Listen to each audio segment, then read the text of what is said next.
Welcome to Car Shopping Mistakes. I'm your host, Deshone the Auto Advisor. If you are car shopping now, or you will be in the next 3 to 6 months, type me in the comments. Let us know where you're at so that we can make sure that you have the advice you need to make the best car deal you've ever made and not be spending more than 30 minutes in car dealerships. The name of the game with great deals is to not be spending time in dealerships. The more time you're spending in dealerships, the worse deal you're getting. The worst deal you're getting. Valencia, good to see you. Valencia World says she's shopping. If you're shopping now or you will be in the next 3 to 6 months, type me in the comments and let me know. Now, for those of you who are not shopping right now, you still may hang around for the next hour, learn something, because you're going to see a lot of people ask questions that you will ask or you would have when you go start shopping. So what typically happens if you hang out here enough, somebody's going to ask the same question that you would have asked, and you can get your answers that way. So welcome to Truth. Good to see you. Let me hop on over to Instagram and actually pop in over there. And I'll give you guys time to start typing your questions. No questions off limit. I try to do just rapid fire Q&A. So you have questions about leasing, about loans, about, getting the best deal, new cars, pre-owned cars. If you just want to tell me your situation, kind of what your goal is, we can go from there. And that's typically how we run it here. So let's see. I'll give you guys time to start typing. Once we get the first couple questions coming in, Dolan will start to bring them into the show. And we'll go from there. All right, I'm just sharing the show. Shout out to the sharers. And before we even start with the questions, I want to talk about the mistakes that I see people making. Let's really start out with the mistake of this leasing versus buying. I'm so happy that over the last 3 years, who was taught never lease a car? You were taught or you heard never lease a car. I could not be more happy that we have been helping people get their first lease for the last 3 and 4 years. The financial advice we've been listening to concerning leasing has cost us thousands of dollars. I was going to lease a car next week. As long as you get 5 offers, cool money. As long as you get at least 5 offers, you're good. See, people are out there paying. There's a couple ways that you can get a car. You can buy it new, you can buy it pre-owned, or you can lease it new. When you lease a car, you're leasing it brand new. So if you look at the financial parameters, you ask yourself, if I buy a new car, how much will it cost me? Now, I want you to use this rule. Every $5,000 is about how much per month. This is not for the new people. If you're new here, type the number 1. Let me know you're new. You've never been on the show. I don't expect you to have the answer to this question. But if you've heard this before, then every $5,000 is about how much on a car payment. You may have seen this in my video. You might have seen this on a show. This is a principle we teach. I want you to lock this into your head forever. Let's see if anybody knows. Or we got a bunch of new people. Michelle's new. I see you. Cool Money's new. DJ Furious. Okay, I see you. Sandra Bonds on Facebook. You're new. Okay, a lot of new people checking in. We're live on YouTube, Facebook, Instagram, and TikTok. So if none of you know, I want you to remember this. Every $5,000 is about $100 per month. Good to see you, Digby, on TikTok. Every $5,000 is about $100 per month. So how do we turn that into a real budget? You look at a car, $30,000 divided by 5,000. You're going to see that's about 600. Well, that is 600. So when you see that a $30,000 car to purchase is $600, if you borrowed that money, now you know about how much that car is going to cost, about how much $600 a month will get you if you purchase. Now, if you lease, $600 a month, depending on the lease deal, could get you a $50,000 car.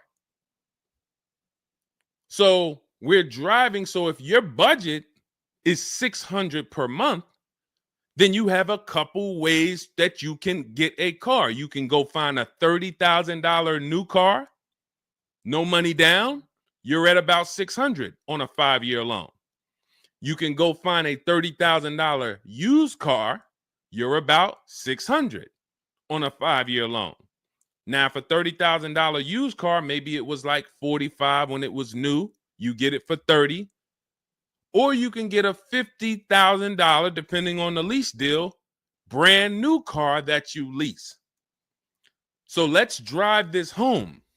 You have people pulling up in cars. They're all paying $600 a month. One of them is driving a brand new $30,000 car. They didn't put any money down.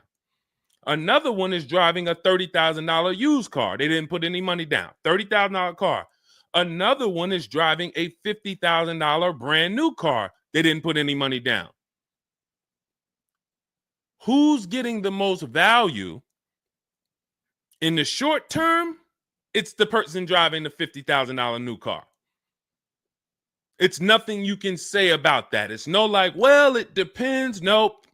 $50,000 brand new car, $30,000 brand new car, $30,000 used car. The person driving the $50,000 car at $600 a month is getting the most value, hands down.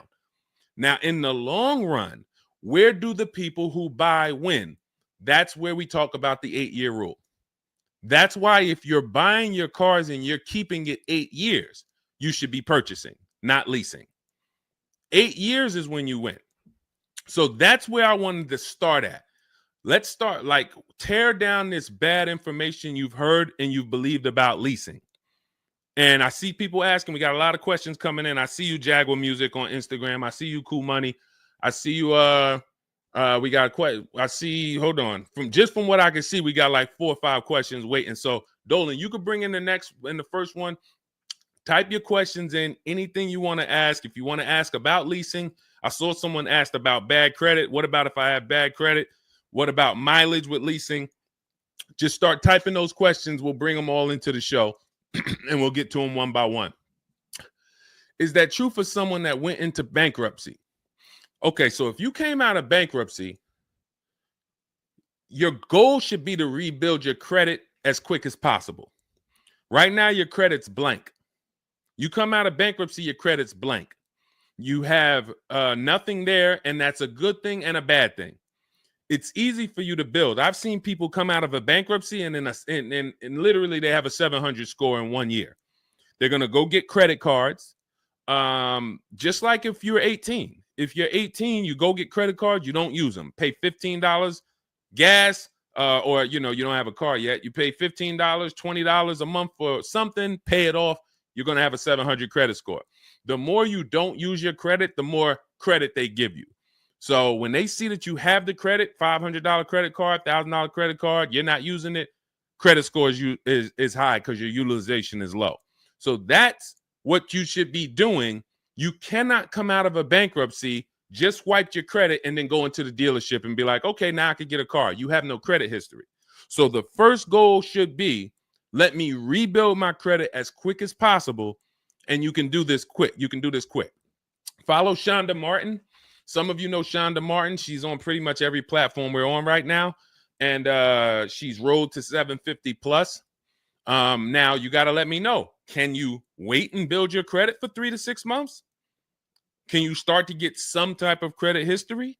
Or are you in need of a car right now? In which case you have to get a car with bad credit or no credit. Because if you don't have anything on your history, that's technically no credit, which is bad credit. So, okay, you need something ASAP. Okay, so what you should be doing, and again, if you don't have good credit right now, you should be buying the smallest car you can with the lowest payment. I got into the car business 2006. I was 22. I've been in and around the car business since then. So what is that? Almost 20 years now? The mistakes come from 2 things. You don't know what to do. A lot of the stuff I'm going to say, oh, I didn't know I could sell a lease, Deshone. Oh, I didn't even know I could sell a car if I don't have the title. It's not paid off yet. I thought I had to pay it off to sell it. Deshone, I didn't know every dealer, every, Toyota dealer has a different price. I thought they were all the same price, like the Apple store. All of that is you didn't know. Oh, I didn't know about leasing. I thought it was this. I thought it was that. I had misconceptions. All of this stuff has cost you thousands of dollars. That's you not knowing. The other problem is you know and you don't do, because now I'm going to make sure you know. So once you know, it's your obligation, or it's up to you if you're going to do. So if I have bad credit, I'm looking to rebuild my credit. I need a car right now. First thing I'm doing is asking myself in my book, Cars from Home, first step is how many years you're going to keep the car. Because we need to determine, are you going to lease or you're going to buy? Are you going to lease or you're going to buy? You don't determine that based on how many miles you drive or, it's the 8-year rule. Are you going to keep the next car 8 years? Who keeps their cars more than 8 years? Type K. Because you're buying what we call keepers. If you're a keeper, Deshone, every car I buy, I'm keeping this thing 8, 10 years, 12 years. When the transmission goes out, I go and get another transmission. I see we got keepers. Shout out to the keepers. Michelle, we got Chantal. Who are the keepers? Sandra Bonds on Facebook. I see you. Where are the keepers at? K Mathis on Instagram. Keepers. These, you should not be thinking about leasing. Who's the keepers? See, we like to make this clear. Lon, I see you. Kara, keeper. All right. You need to be very clear, because people be like, Deshone, you talk about leasing a lot. Should everybody be leasing? No. Everyone who's not keeping their cars 8 years should be leasing. And if you don't have the credit to lease, your goal should be get the credit to lease. But so the first question I'm asking you, if I have bad credit, is how many years am I going to keep this car? Now, to those of you because if you don't have bad credit, or if you don't have marginal credit, somebody is going to have it. There's a lot of people getting hit in this economy, and they're going to have credit challenges and need a car. Why is this important? Because let's just say I don't have good credit, but I'm a keeper. That means I'm not thinking about leasing. I'm looking to get a car that I can keep for 8 to 10 years or more, and I don't really have good credit right now. No problem, because the goal is find the best car for the best price, and then I'm going to get a loan, and I'm going to pay more for that loan because my credit is bad. I still need to get a great price on the car. We got to talk about that. Separating the price of the car from the loan. Some of you are savvy and you understand this, and some of you just mix these things together. But when it comes to getting a high interest rate because I have bad credit, as long as I get a good car, once my credit is better, what can I do with that loan? So let's say I got a great price on a car. I got a car, it's going to last 10 years. It's perfect, but I'm paying 21% interest. So I'm going to fix my credit, work on my credit. And then once my credit is good, I still want to keep this car. What can I do with this loan? Refinance. That's a simple fix. But if you don't realize that you're a keeper, then you're going in and you're getting a bad car, 6 months, a year down the road, 2 years, the car's having problems because you didn't take it seriously that you needed a long-term car. So not only did you mess up the plan because the car is going to start having problems, now I got to see, do I want to fix the car, or do I want to, I got to make the payment, now my payment's due, but then the car's having problems. All of this can be prevented. And you need to know up front what your goal is. But if your goal is to lease, Deshone, I'm not keeping cars 8 years and I don't have good credit, you should be buying the smallest inexpensive car you can that you can get a loan on. $10,000 car, go drive it for 2 years, make your payments, and then switch into a lease. If you're driving a car, if you're buying a car to keep, then you can go and get a nice car, get the most car you can afford comfortably. You're going to have a high interest rate, and then you refinance that car when you actually get, your credit up. So this is all in my book.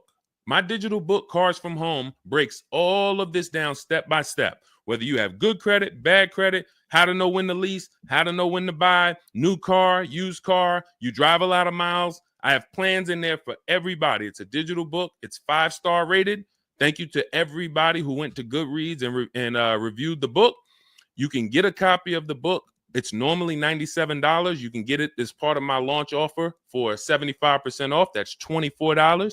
It's for 2 hours. So as long as you get there, go to my TikTok bio, my Instagram bio, the YouTube comments or the Facebook comments, click that link, and you'll see $24 for 2 hours. Once that, as long as you get it before that, you got it for $24 instead of $97. And you can have everything step by step.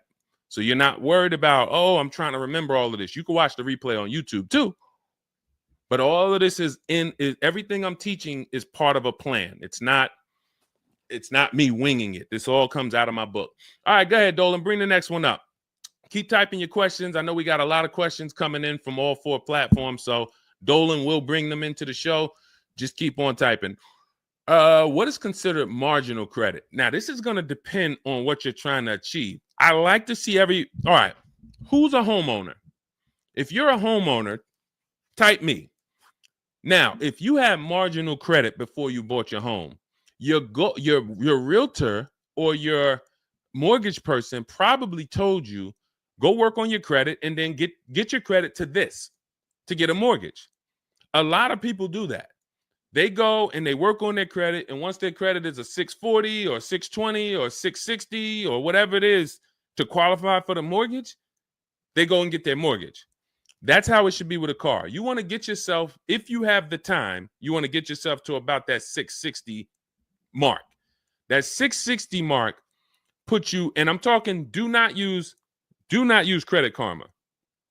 Do not use Credit Karma. The amount of people who used to come into the dealership we run their credit, it's low 6s, 609, 590. And then they call me back, a couple months down the road. Oh, Deshone, yeah, my credit's better. And then we come in and they're like, yeah, I think it's up to about a 660, 680 now. And then we pull it and it's a 620, 630. And that's Credit Karma. Do not put yourself in a position where you're listening to Credit Karma. Pay. You can go to Google and you can type in, get my FICO scores. You want your FICO scores direct from the credit bureau. If you don't subscribe to a thing that gives you it before you go and make a purchase, you want to know what your FICO score is, not what a Credit Karma score is. But if you have the time, you want to try to get your FICO scores all above the 660, 670 mark. That's going to be in that good category. You can qualify for a lot of leases. Now, if you're in the 650, I want you to think about this. I have something I teach called credit and when it comes to profiles. Leasing and credit. It's easier to get a loan to buy a car than it is many times to qualify for a lease. If you got a low 600 credit score, a lot of people will approve you. They're just going to approve you at a higher rate, higher interest rate.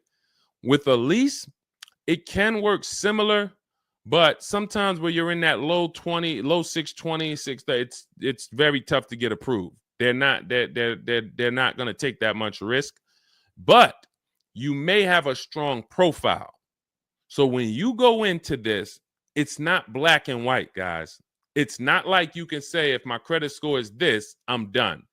What if your credit score is this, but you have a car payment already you've paid on time? When I worked for Mercedes, I worked for Mercedes for 5 years. We'd have people whose whole life was falling apart, but they never missed a payment on their Mercedes. And they get approved all the time. Everything else is falling apart, behind on the home. But if Mercedes sees you pay them, you got approved.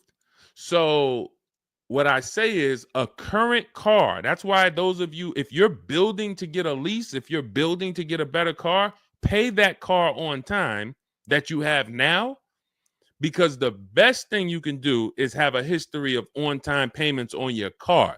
That means a lot to a bank versus missing the car or putting the payments on the back because you thought that somebody told you could do that and it wouldn't affect your credit. A lot of people learn the hard way. Oh, I thought when I put the payment on the back, it didn't show as late. It does. So we again, I'm here to tell you everything from the inside. I've been helping people for years. We have people all around the country. You know, we'll bring a lot of them into the show. Marguerite, Brian, you know, a lot of the people who write in, Sheree. But we have this. I'm telling you from the inside, not from your perspective. I'm not like the public, and it's like, oh, this guy this guy must have really learned about buying cars because he's teaching. No, I'm from the dealerships. And, you know, if I wasn't doing what I was doing for 10 plus years, that was my job in dealerships, working with people, looking at banks, looking at credit reports, sitting there, seeing people turn down, seeing negative equity. So that's where my solutions for you come from inside. And so I would tell you, try to get to that mid sixes mark. And you'll put yourself out of a manipulation zone. You can qualify for a lot more things. All right, I see you, Michelle. I see you. Kim Randall, good to see you. The Savage Mama checking in. Abdul checking in. Good to see you. Go ahead, Dolan. You can bring up the next one. All right.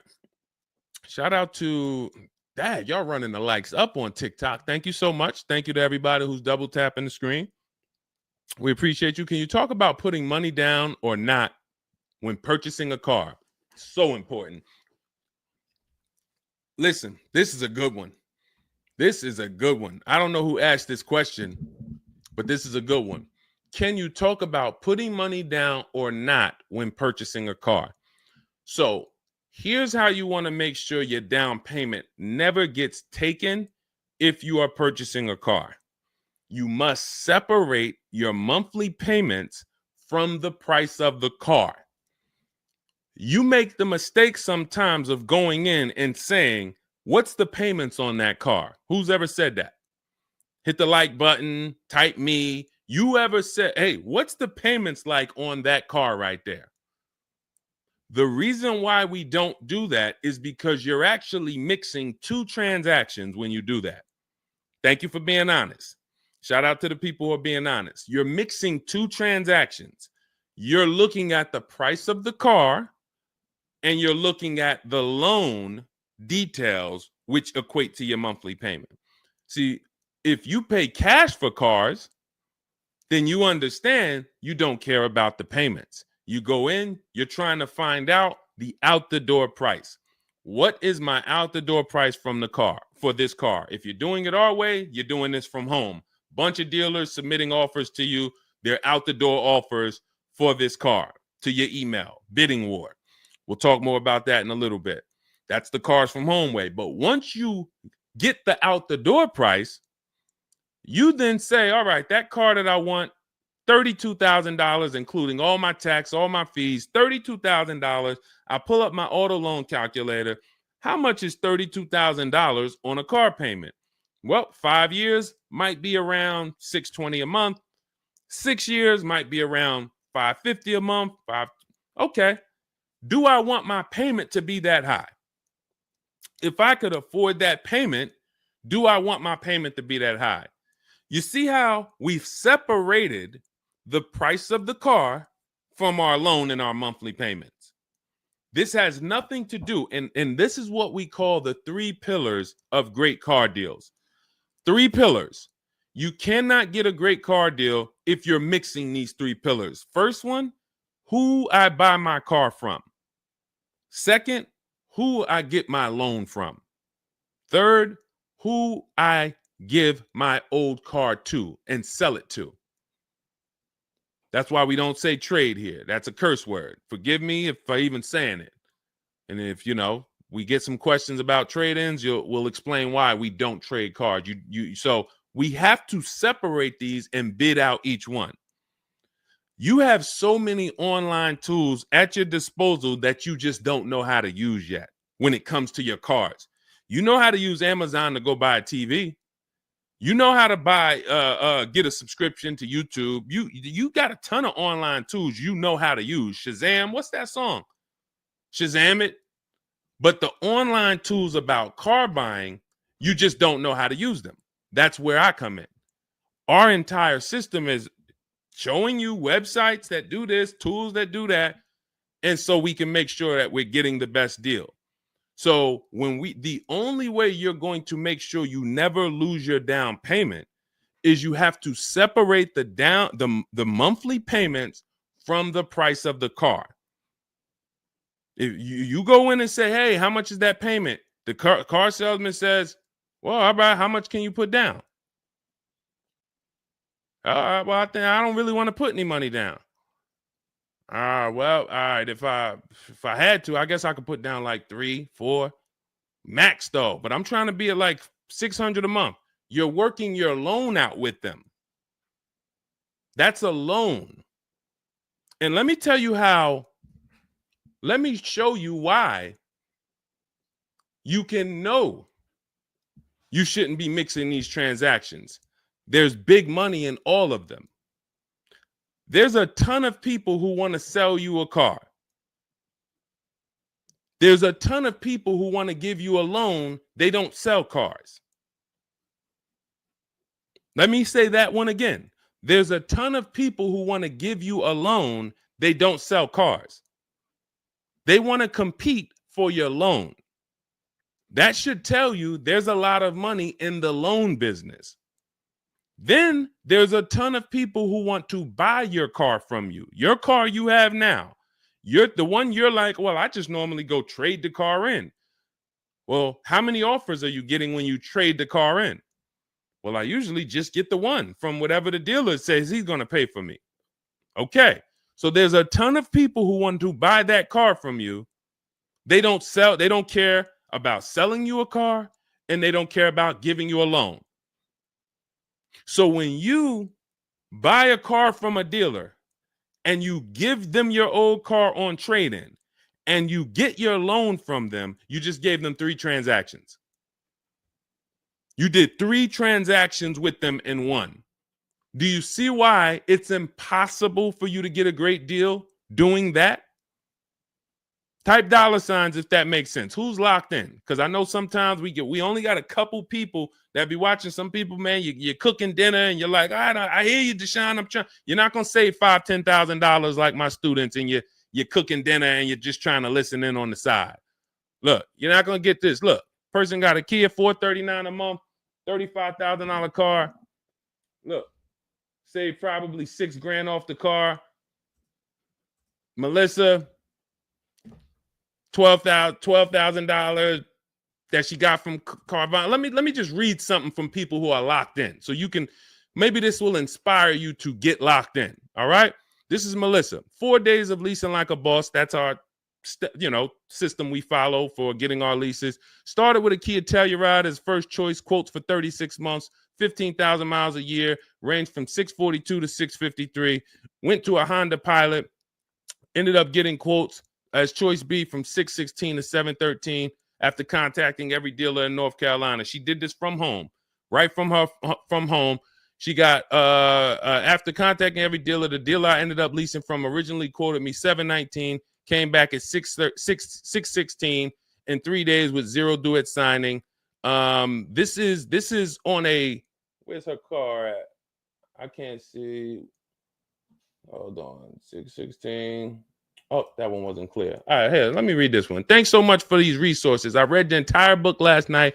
Already been underway trying to put my deal together. What a great book. I have my quotes together, and now I'm ready to take the next step with the calculator. Big fan of your channel and the resources. However, when we shop for 12,000 miles per year, do we adjust to 15,000? So these are people who are taking action on a plan.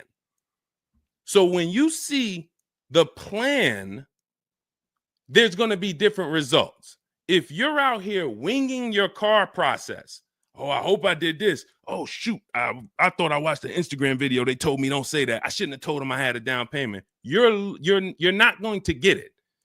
You're not going to save $5,000 or $10,000 on your car payment, on your car transaction accidentally. You don't just slip into that. So lock in and grab this lesson now. I need to separate my transactions. Who I buy my car from is one transaction. I'm going to bid it out.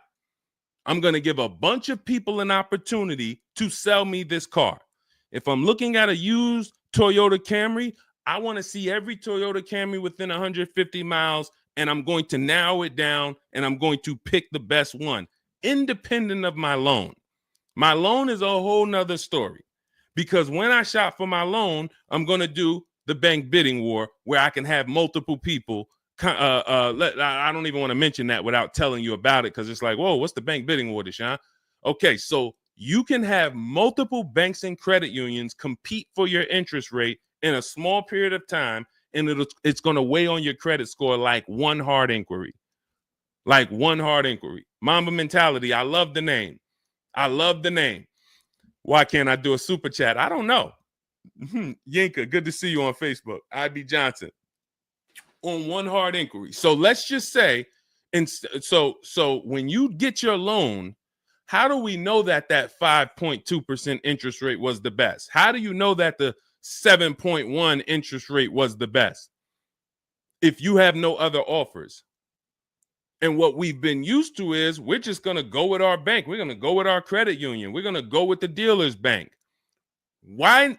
We're going to make these people compete. And when you do this, when you do it this way, you can have people compete in a short period of time and get multiple offers on your loan without it affecting your credit score. But it has to be done in a small window of time. Now, if you Google it, rate shopping, it'll say between 14 days and 45 days. You do it our way, it's going to take you 48 hours. And you don't do this until after you find your car. After you find your car is when you do a hard inquiry. You let these banks and credit unions compete for your loan. And again, you notice I've already found my car. I already got the best price on that car right there at ABC Motors. I got that thing on hold. Don't pick up the car the same day. As much as they're going to ask you, hey, you want to take it home today? You want to take it home today? No. If I take it home today, when do I have time to go shop my interest rates? I'm not taking it home today, but let me get my buyer's order with my numbers on it. Let me go home and let me actually do my shopping for my loan and my interest from home. And then if you can actually beat that rate, it's a competition. But because you didn't know that you could let multiple banks do this in a short period of time, you're only going to your bank. You coming back with a 6.49. Well, I guess that's good. What if somebody could get you a 5.49? Do you know how much a difference between a 5.49 and a 6.49 is on a loan? Could be $1,200. This is why we're getting all the money. So again, all of this is in my book, digital book, Cars from Home. You don't have to wait for it to come in the mail. You can have it by the end of the show. It's in my TikTok bio, Instagram bio, Facebook comments, and YouTube comments. Normally $97, but you can get it as part of our welcome offer for $24. As long as you get there before the 2 hours is up, you get it for 75% off. It'll have everything in there. That is the bank bidding war. If you're not, again, before we go to the next question, if you're leaving the dealership wondering, if I was to walk up to, yo, Deshone, what's going on, man? Hey, I just got this car, man. What do you think? Okay. Did you get a good deal on it? Yeah, man, I definitely got a good deal. How do you know? If you're not saying to me, yo, man, you know how many offers I saw? Man, I got about 6 offers on this car from different dealers. This was the best one. Okay, you did good. What about your loan? No, man, listen, my bank competed, credit union competed. The dealership told me none of their banks could beat what my bank gave me. Congratulations, man. You got a great deal. But if you don't have that same confidence, you did not get a great deal. And now you're driving in a $30,000 car, $50,000 car, and you don't have the confidence that you actually didn't leave thousands of dollars in these dealerships. This is crazy. And when you get mad and stop accepting it, you'll listen to what we're telling you to do. If you think you deserve that abuse, then you're going to keep doing the same thing. That's why you got to unlearn. Okay? So separate your transactions. Who I buy my car from, I'm getting multiple offers for. Who I get my loan from, I'm getting multiple offers. Who I sell my old car to, I'm getting multiple offers. And with the internet, I can do all of this right from my house, right here. All right. That's the Cars from Home way. Let's go, Dolan. All right. Keep typing your questions. I see you, Mamba Mentality. I see Mamba Mentality got a lot of questions. Samante Love, good to see you. Jay Bass, good to see you. Yep, Jay Bass. Separate transactions. Exactly. D So Chill on TikTok, good to see you. Lisa on TikTok, good to see you. Hector Ruiz, thank you, Hector Ruiz. Shout out to the sharers. Shout out to the sharers. I always got to take time to shout out the sharers. We can't do this without you. All right, how can I schedule a consultation with you? Also, does it make sense to lease a pre-owned vehicle? So let me answer the bigger part of the question first. Most leases are going to be brand new. There's only been a few manufacturers that have tried to do a pre-owned lease program. Lexus tried it. BMW's tried it. And there's certain brands that can technically lease a used car.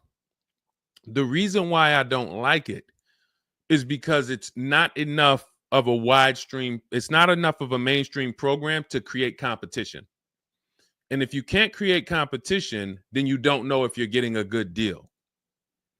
If you walk in to lease a brand new car and you're walking in and again, we don't do this. We never sit down in a dealership. We're there to test drive only. We're never talking numbers. But if you are doing it the old way, you're going to go in and then you're going to get a bad lease deal presented to you. And they'll say, well, I could lease you this 3-year-old one and it'll save you like $150 a month. How do I know that's a good deal? It might be affordable. And sometimes you confuse affordable with a good deal. It's not a good deal because you could afford it.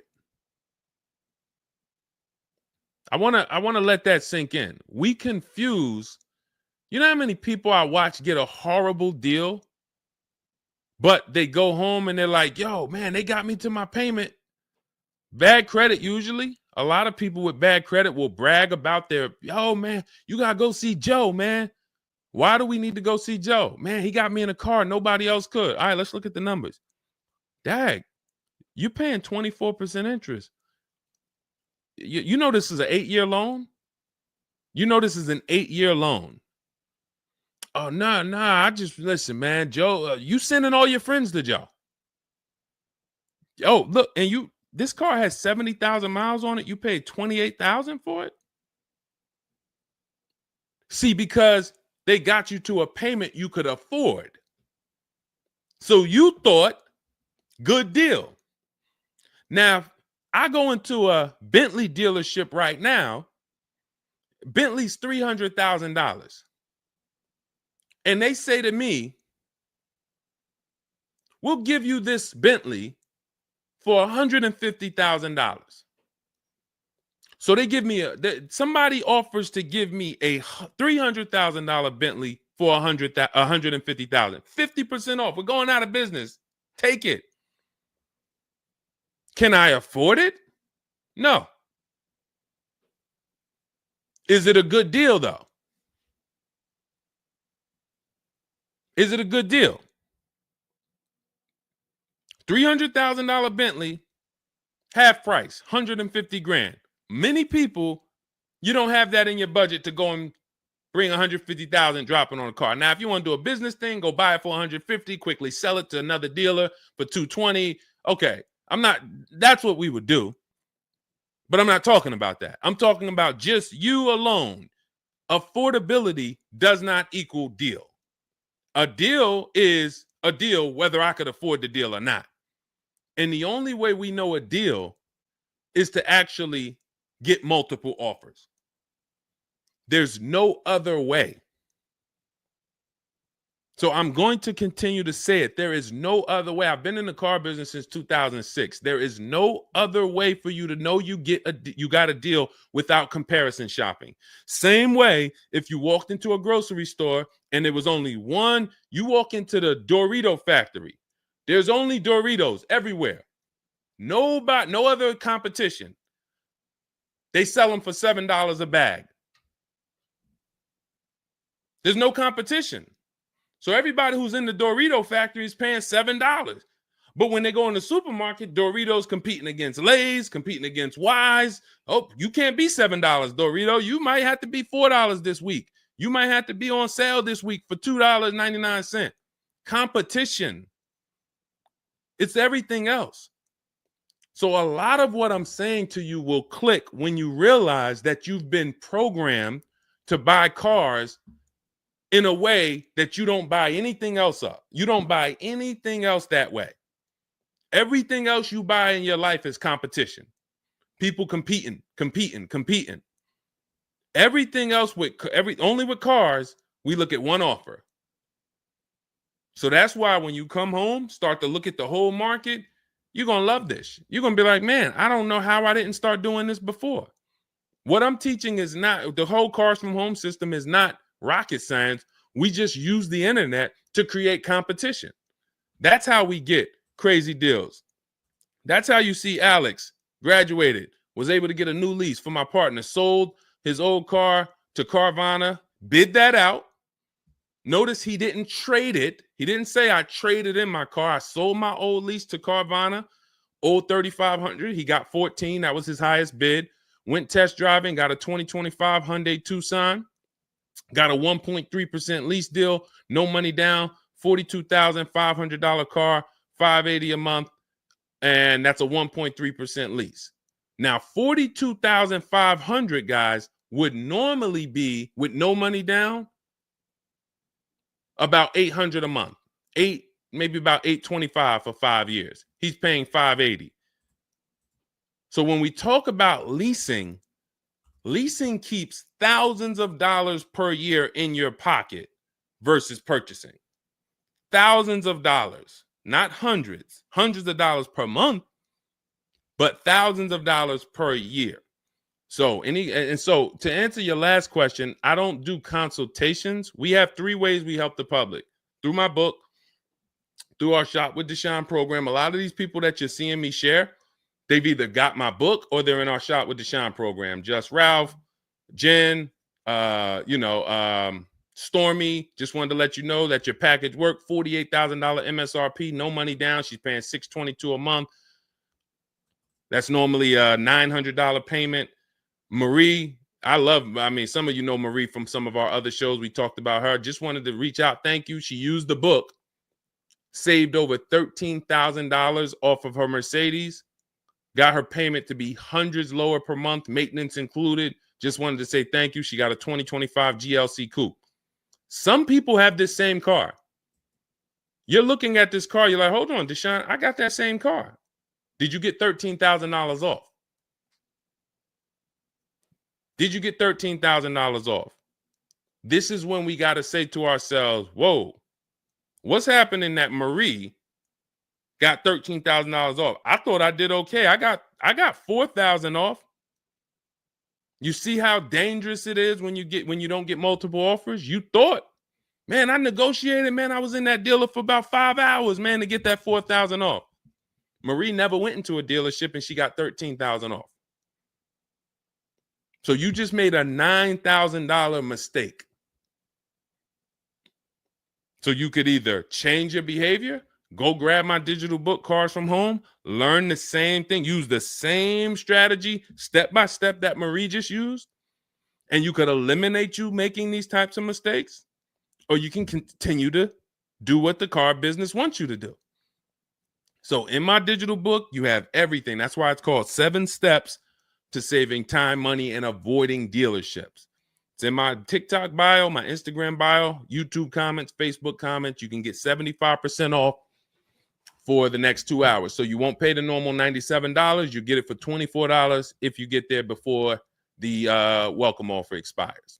And that's a digital book. It'll be in your inbox by the time we end the show. You'll have all these strategies to use for you, your family, your spouse, your kids, to make sure every transaction you're winning. You're leaving no money on the table. All right. So yes, I don't do, and you'll see in our Cars from Home toolkit in my bio, we do have a program where we shop for people around the country. In fact, before we go to the next question, let me show you what you'll be able to do. But in our case, we do this for clients. So you get in where you fit in. I don't tell you, it's like if I put a buffet in front of you, everything gets you full. You get the book, you're there. You come into Shop with Deshone, we do it together. You watch our video checklist. You have coaching calls, we have Zoom calls, we have a private Facebook group. You get to your goal. Or you can, if you qualify, you got to have the credit. You got to be shopping for a new car. You can look into our Done For You program. You can book a call with our team. But here's an example of how big of a margin these offers. I want to show you the difference between some offers here, because some of you don't really see it. Hold on. I got to label these better for our next show. Okay, here's an example. So we can see here for this particular car, the payments range, all of the car itself is $64,000. We're shopping for a Genesis. This particular month on this particular car, the payments range. Y'all ready? We got 6 offers on this car. The payments range from, well, I'm just reading them to you. $973, $899, $1,102, $1,066, $921, $913. Now this is initial payments. Why is there a $200 difference in these initial payments? This is why you never want to take people's first offer, because the initial payments are going to be high. But even in the initial negotiations, why is it, Deshone? Wait, all of these cars are the same price. Why is one dealer at $1,050 and another dealer is at $899? Because they're criminals. So what do you think you're doing if you just walk into a dealership and say, let me give this dealer a shot at negotiating? If you're negotiating with the dealer that's at $1,050 or $950 or $975, where are you going? And the goal is to have that dealer. This is why when these dealers come, when they come down $100, you think, oh, I had to win. Man, they just came down $100 per month. They started out, they were at $590, and now we're at $490. This has to be a good deal. Well, how do we know that they weren't supposed to start at $490 and end up at $390? If this is clicking for you, type a $, because this is clicking for some of you. Those of you who are locked in, this is why it has to be a mentality change. I'm pulling back the curtain so you can see that, Deshone, it's been feeling like when I go to buy a car, it's a mental game. I drive off and I'm kind of happy, but then I don't really have the peace. I don't really feel like I did good. I'm kind of hoping I did okay, right? That's you, right? So I'm telling you that your gut has not been lying to you. I see you, P. Honda Fundamental Salon. Good to see you. Got my book. Use it. Use it and win. So your gut is not lying to you. I'm just the one from the inside coming to tell you that you closing your eyes and hoping things go well is not working. It's not going well for you. If you looked at other people, they're doing better. If you looked at people with strategy, they're getting cars for $200 a month less than you. They're getting $5,000 off less than you. They're leaving knowing that they got the best deal because they saw so many offers. You're hoping, and that hope is not leading to that. Hope is a bad strategy. So what you want to do is you want to change your mindset and realize that the dealer's whole goal is to keep you from shopping. If you burn that into your head about the car business, the entire goal of every dealership is to keep me from shopping their competition. And if you know that, then you're not going to go into the dealership. You're going to say, all right, how can I be at home and do this from home? Again, that's all in my book. But even if you want to make calls, there's some people, you've been on to this since 4 years ago, 10 years ago. You're like, Deshone, man, I knew, man, I don't go into those dealerships. I call around, I'm going to get me a bunch of offers. And by the time I get there, that's when I'm picking up my car. You've been on to this truth for a long time. Some of you, I'm not telling anything new. Some of you, you're like, whoa, I didn't know that really. I thought that it was all about going in and just negotiating. No, because 80% of dealers are never going to give you what we call a below market deal because they got too many other people walking in that's willing to pay a higher price. So you have to find the dealer who is going to give you that low payment out of the whole market. That's why this is a bidding war. And when you start to do this, you're going to be like, yo, why does it seem like this is kind of fun now? I kind of enjoy this. Is like a game. And you're the prize. So instead of feeling like you're begging, oh, come on, can you do another $500 off? Come on, man. I'm only asking. Get me from 520 to 499, man. You're begging. So instead of begging, you got people now competing for you. Whole different story. That's what we want. That's the transformation we want for you today. All right, let's go. Dolan, next question. All right, Fundamental Salon, I see you. I see you, Jay Bass. I see you, Randall Pine Straw. You got the number 3 gifted badge. Thank you. Y'all lighting up the lights on TikTok. Thank you so much, Monica 9300, BKS Aggie, Timothy Garces, Drew Saberton reposted the broadcast. Thank you so much. Shout out to everybody sharing this. What about military personnel? What's the question? Just rewrite that question because I don't know. What's the question? I know what about military personnel. I don't know. Are you asking about military rebates? I don't know. So just kind of give me a full question, and then I'll be able to give you a better answer. Hello, I'm planning on purchasing a 2025 Escalade. Any negotiation between the MSRP and the invoice? Of course. Now, if you walk into a dealer and you say something like that, what is the dealer going to say?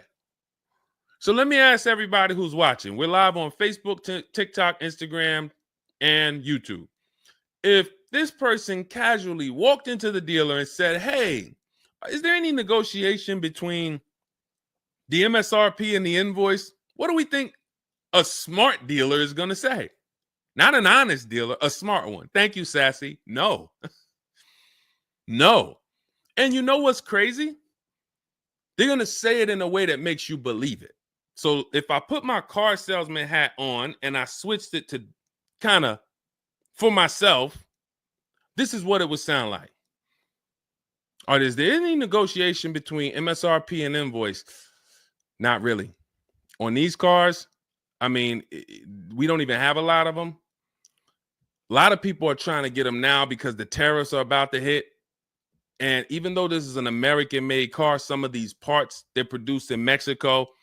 So there's not, we really like to, a lot of dealers are selling them over MSRP. In 10 seconds, I just took you to, whoa, but can I get MSRP though?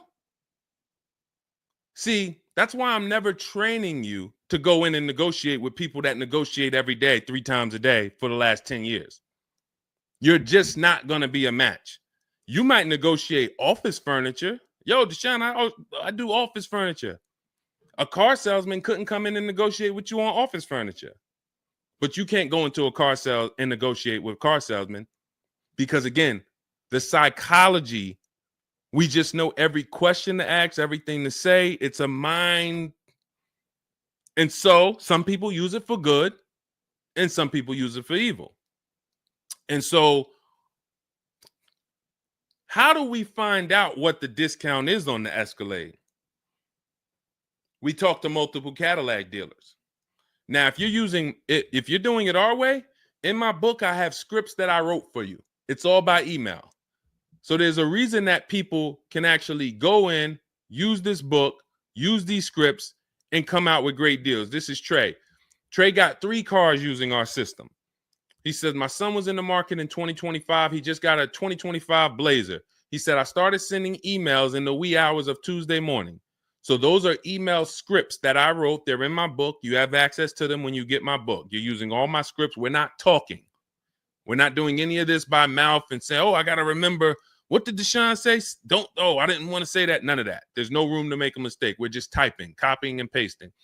He says, emailed 25 to 30 dealerships, got 8 offers, closed the deal in 2 days. 2 days. So some of you, you're like, Deshone, I need a car in like 2 weeks. No problem. Trey got his in 2 days. So once you start this process of engaging with the dealers, you'll get a car in 3-4 days if you're slow, because that's the way it's set up. So he gets a $56,000 car. He closed the lease at $560 a month on this Blazer electric vehicle. $560 a month, first month's payment due at signing. That is a $56,000 car. And he's gotten 3 cars. He said his first one with our system was 2.5 years ago. He leased another vehicle for his daughter last October, and now he just got his son's lease. 1.5% lease, a 1.33% lease for his daughter, and a 1% lease for his son. So if you're doing it our way, you're sitting at home, you're getting multiple Cadillac dealers to compete by email, and then you're going to see, oh, this one's going to take off $2,000. This one's going to take off $5,000. These 4 are taking off nothing. This one, he's charging $3,000 over the list price. Oh, here's the winner. They're taking off $5,000. That's the best offer. Now, sometimes you get a deal like Sean, and we never know when the bottom is. And let's take this Genesis. Perfect example.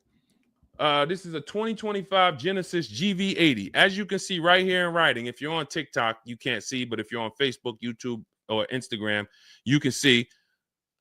You can see, let me just take that comment down real quick, Dolan, so I can show the discount at the bottom of that sheet, please.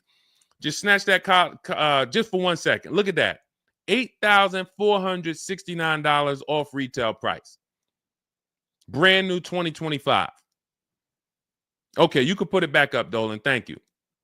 So when you look at that, this is the lowest offer of multiple offers. Maybe $8,500 is the best discount on this particular vehicle. But when we go to Sean, let's go to Sean. F-150 Lightning, XLT, $73,000 vehicle. What's his discount? $21,000. Look at the dealer discount and look at the rebates. And every dealer is not going to tell you the rebates. Some dealers will not be honest with you about the rebates. They'll hold some of them or they'll hold all of them. When he got all his offers, he saved $21,000 off the price of the car. So how do we determine, to answer your question about the Cadillac Escalade, what's the discount between MSRP and invoice? We don't know. Could be the best discount could be $3,000. The best discount could be $5,000, could be $10,000, $12,000. We don't know. And because you don't know, you cannot negotiate. If you knew that the best discount you could get on a Cadillac Escalade was $8,000, you knew that, then it would be easy to negotiate. I'm just going to go on. All right, man, come on. You're at $6,000. Nah, man, I want another $1,000 at least. I'll let you keep the last $1,000, but you got to get me to $7,000 because you know the bottom, $8,000. No car that we go in to get do we ever know what the bottom is. So what you're doing is you're feeling for the bottom. But if Sean thought $10,000 off was the bottom for his F-150 Lightning, then he wouldn't have got $21,000 off.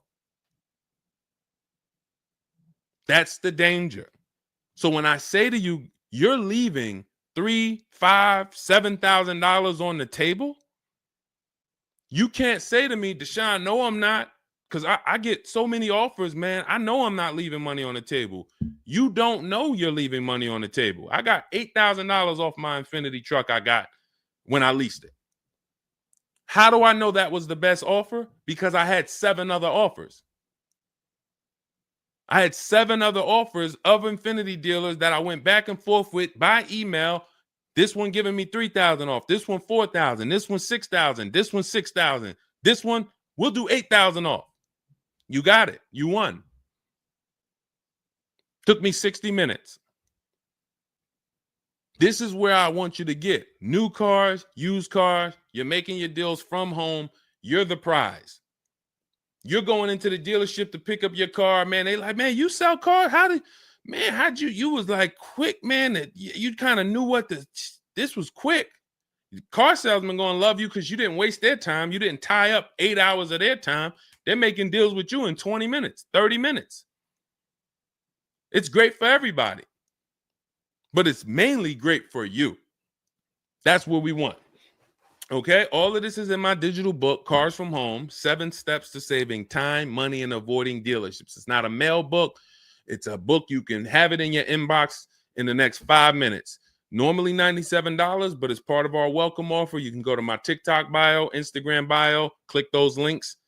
You can go to the Facebook comments or the YouTube comments. Dolan has a link for you guys. You get 75% off. That's $24, but it's only for 2 hours.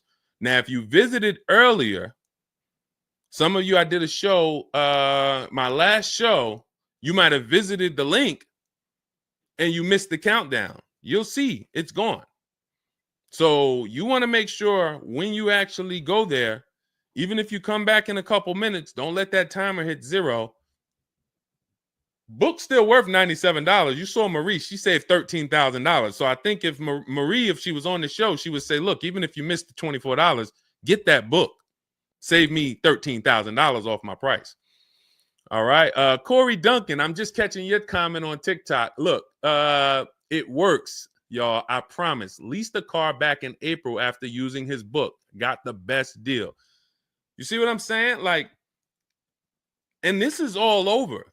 It's too many people for me to pay. When I tell y'all, like, it's too many people. I pride myself on not can Deshone get great deals. Obviously, you guys know if I could sit on here and answer your questions for an hour and a half, clearly I've been in the car business since 2006. Clearly, Deshone can get great deals. But can other people?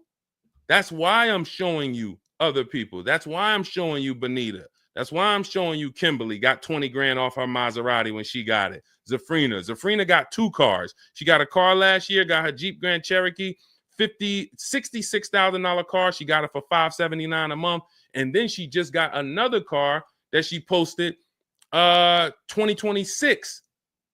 Not even a 2025. 2026s. They ain't even out yet. She got a Kia or just came out recently. Kia EV6, $76,000 vehicle. She got it for $742 a month. She leased it. Now let me just do some math for you real quick on how crazy a deal that is that Zafrina got on her second car. The first one's crazy too. They're both crazy. But let me just, here's how we judge a lease. We judge a lease by how much we're paying and how much car we get to drive for that payment.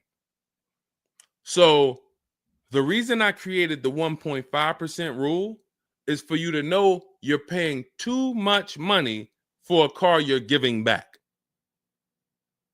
The 1.5% rule tells us if we divide the monthly payment into the MSRP with no money down, it creates a percentage.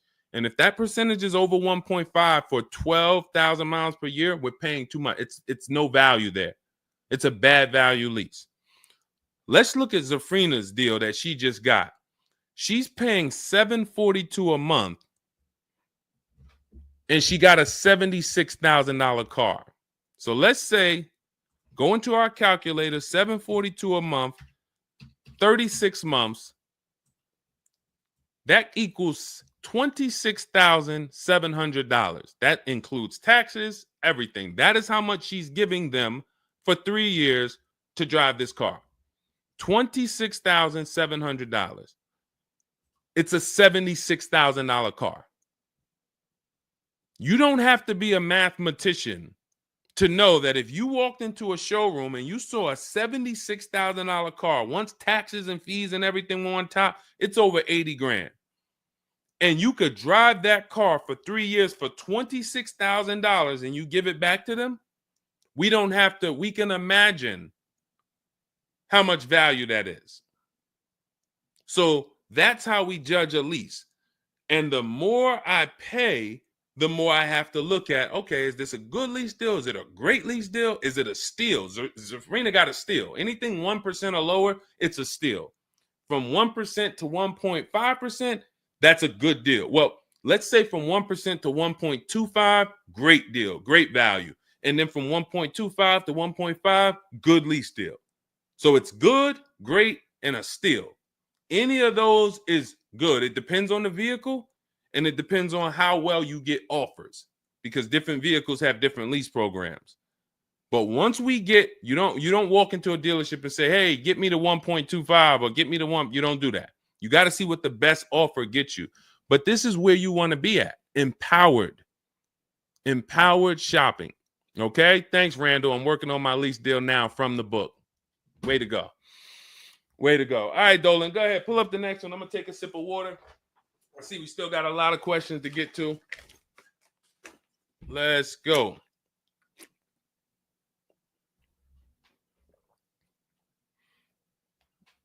Mark is me. Good to see you on Instagram. Checking in. All right. Let's go. Does it matter if you email or call a dealership to find out the best price? All right. No. You just got to realize it's going to be different things that come with phone. The reason why. Okay. Who's a good negotiator? All right. Let me put it like this. Who's not a good negotiator? Let's be honest. Who's not a good negotiator? Type me. You're just not. It's not your thing. You don't really like confrontation. Not a good negotiator. Let's go. Who's going to be honest? Oh, we got a bunch of good negotiators on here today. Bunch of good negotiators. Where we at? Hershey. What's going on? Randall, Sassy. Who's okay.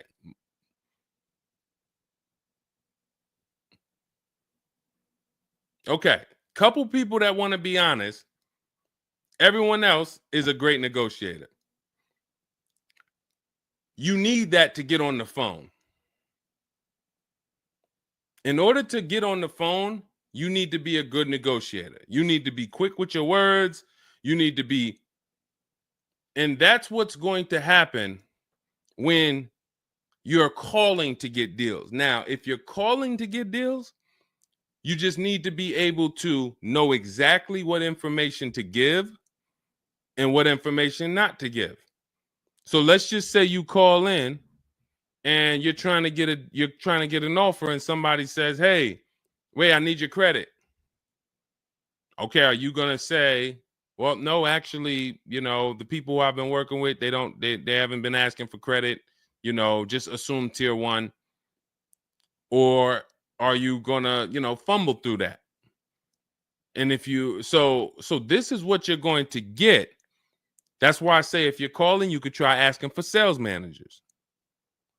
But the reason why email far exceeds getting the offers by phone.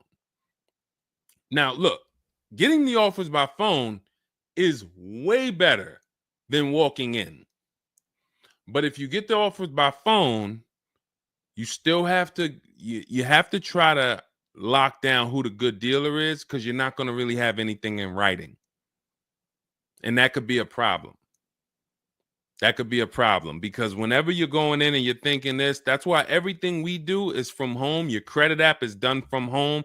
If I'm talking to somebody on the phone and I feel like I done talked to maybe 8 dealers, I got 5 offers, and one guy, Matt over at that dealership it feel like he's being honest. He's giving me the offer. He told me this is what your payment's gonna be. It includes taxes, it includes everything, or this is what I'll sell you the car for out the door. Okay, I'm doing the credit app online because I want all of that firmed up before I get there. I have a video we're going to put out soon about a dealer who we just experienced this shopping for a client where the dealer put something in writing. And then when we did the credit app or the client did the credit app, changed the offer. So when they changed the offer, that means they didn't want to do that offer to begin with. Oh, no, they didn't change the offer. They said the car was sold.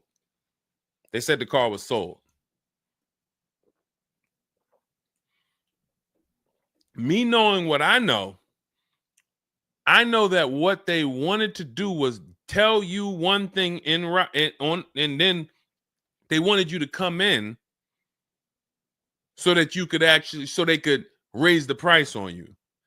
This is why we are not going in until we do our credit app online. And when I tell you we are doing everything from home, except the test drive, we are doing everything from home. We're not going in, all right, come on in, let's finalize this. No, we'll come in and pick it up. You can send me the credit application. I will email you my driver's license. I'll email you my insurance card, because when you do this, your deal is solid. If you're going in the dealer to finalize your transaction, the deal is actually not solid. The deal can be changed. And what you'll see sometimes, like in this video we're going to post, is once they find out they can't get you to come in to actually change the price, that's when they're going to start changing the tune. That's when things are going to change. And okay, I see what you were trying to do. You were trying to get me in there so that you could change the price on me. So that's why email is really the gospel when it comes to us. And another thing, you don't have to talk to anybody. You don't have to remember what you're going to say. What's up, Robert Ishel? You don't have to remember what you're going to say. You don't have to worry about saying the wrong thing. When you're doing this by email, especially when you're using our stuff, if you have my book, my digital book, everything's in there. The scripts are in there. When they say, when can you come in? We have a script. When they say, hey, we only give quotes on for people who are in here, we have a script. When they say, hey, I don't have this car, but I might be able to get it for you. Are you open to that? We have a script for that. Everything, we have probably 50, 60 scripts. Everything they're going to say. So that allows us to have conversation by email. We're not just emailing. We're having, Marcus Me asked, I see a question about warranties. I got you. Hang on. Mark, we're not just emailing. We're having conversations by email. Big difference. Conversations by email move things forward. Oh, we can't do this. Oh, how about this? Hey, it's a back and forth. That's why our scripts are so powerful, and they move things forward, and they keep it on your agenda. So again, myself, I could do it either way. If I was doing one car deal, I could call around. I'll ask for sales managers. I'll talk to the sales manager. I'll try to get a car deal done. But it's the transferring of information, and this doesn't work on a used car. So this only works on new cars. So if I was buying a used car, it's a whole different system. But another reason this isn't effective. What's up, Smitty? Hopping in on TikTok. Another reason that's not effective. Again, better than you walking in. I'm just being straight up with you. If you told me is that better than me walking in? 100%. Get on the phone. You will do way better on the phone than walking in. But compared to email, you ask me like email or phone, which one's better? Email crushes it because I can have conversations quicker. I have stuff in writing.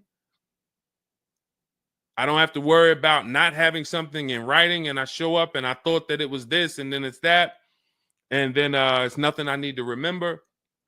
Yeah, I think that's enough. I think that's enough. So again, in my book is all the scripts.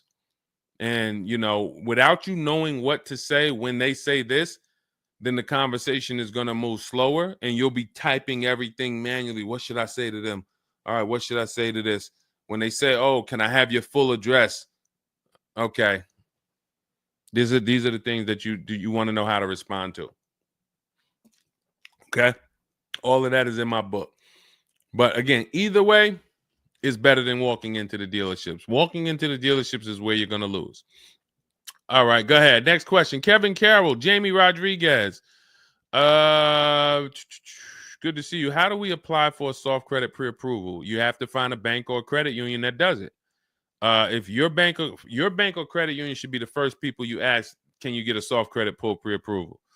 Because the soft credit pull pre-approval doesn't start the rate clock, doesn't start first of all, the rate clock starts at the hard credit pull, which means your credit bureau, Equifax, Experian, TransUnion, they're looking now and saying, okay, you have a certain period of time where you can do more of these to actually get different rates.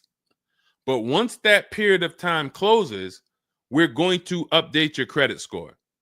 So let's just say you get that hard inquiry, and when it closes, your credit score drops 10 points. Okay. Had you gotten 3, it would have dropped 10 points. In that window, same 10 points. But if you let the window close, then you go and get another hard pull. When the next window closes, it's another 10 points. That's why we don't want to be moving like that. We don't want multiple hard pulls in a spaced out period of time. So you want soft credit pull, and if your bank or credit union doesn't do it, go to Google. Go to Google, type in soft credit pull pre-approvals. Find a bank that does it, because all you want to do is put your budget together. This might not be who you get a loan from. It's just for you to put your budget together.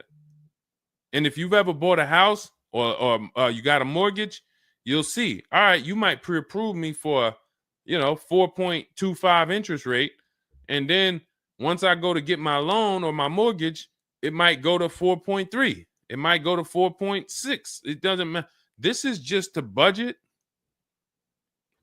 You need something so that you can know how much you can spend. That's the purpose of the pre-approval.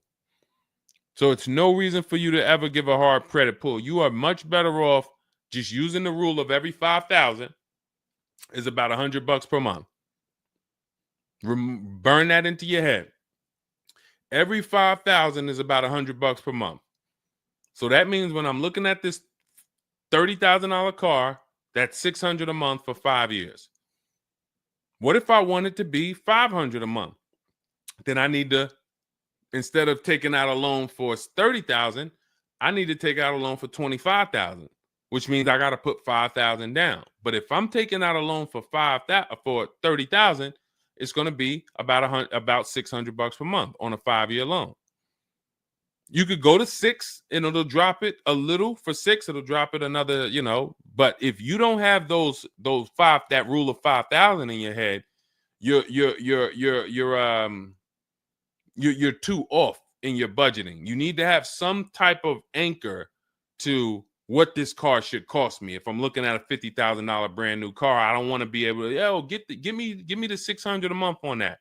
Wait, Deshone already told me every 5,000 is $100 per month. How am I looking at a $50,000 car and saying get me the 600 on that? Just divide 50,000 by 500. You're gonna see, oh, that's 1,000. This thing costs 1,000 a month on a 5-year loan. Yes. No money down. Yes.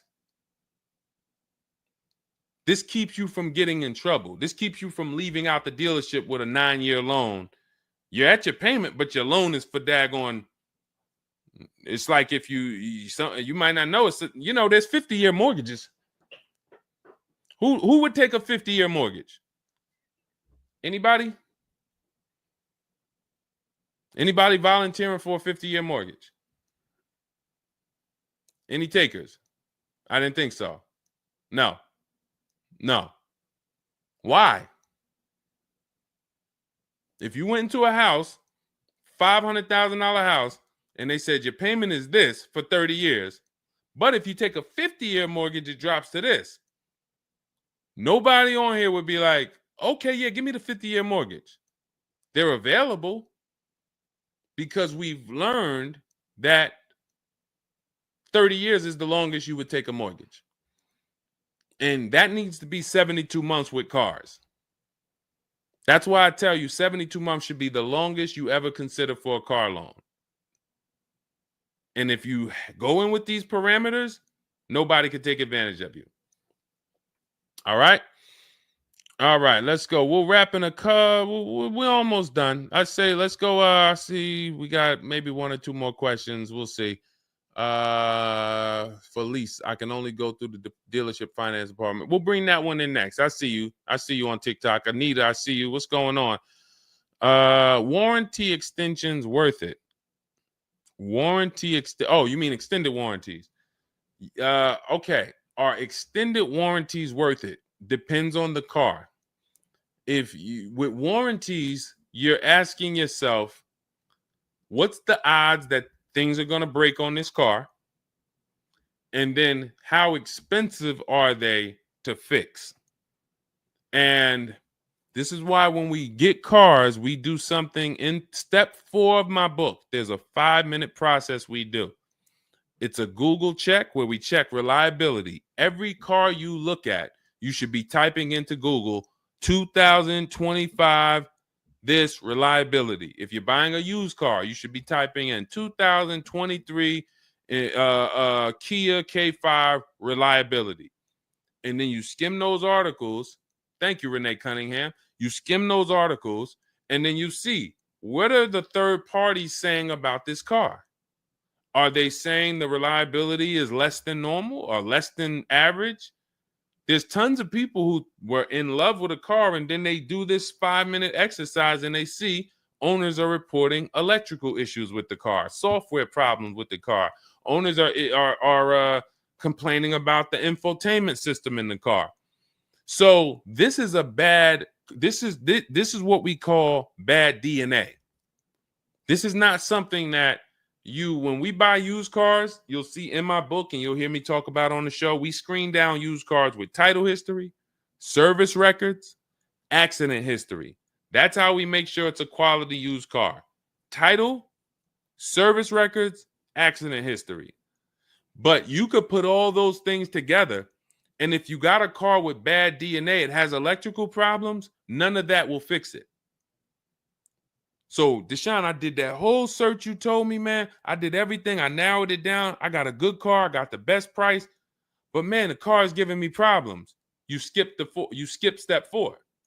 You didn't do that Google search I told you to do, right? No, I didn't, man. I didn't do it, man. I skipped that. That right there, now you got a great deal on a bad car. So the things I'm telling you to do take 5 minutes. Nothing that I have talked about on this stream takes 2 hours or 1 hour or 45 minutes. Shoot, I have my car in 60 minutes. I do the whole process in 60 minutes. So not one thing I have told you takes more than 15 to 20 minutes at a time. So this is a 5-minute exercise concerning this question somebody asks, are extended warranties worth it? So extended warranties cannot fix a car with bad DNA. You want to skip that. So once you find out, okay, I got a car. For example, there's certain Nissans, when you pull them up, you do you're going to type in the year, the make, the model, longevity.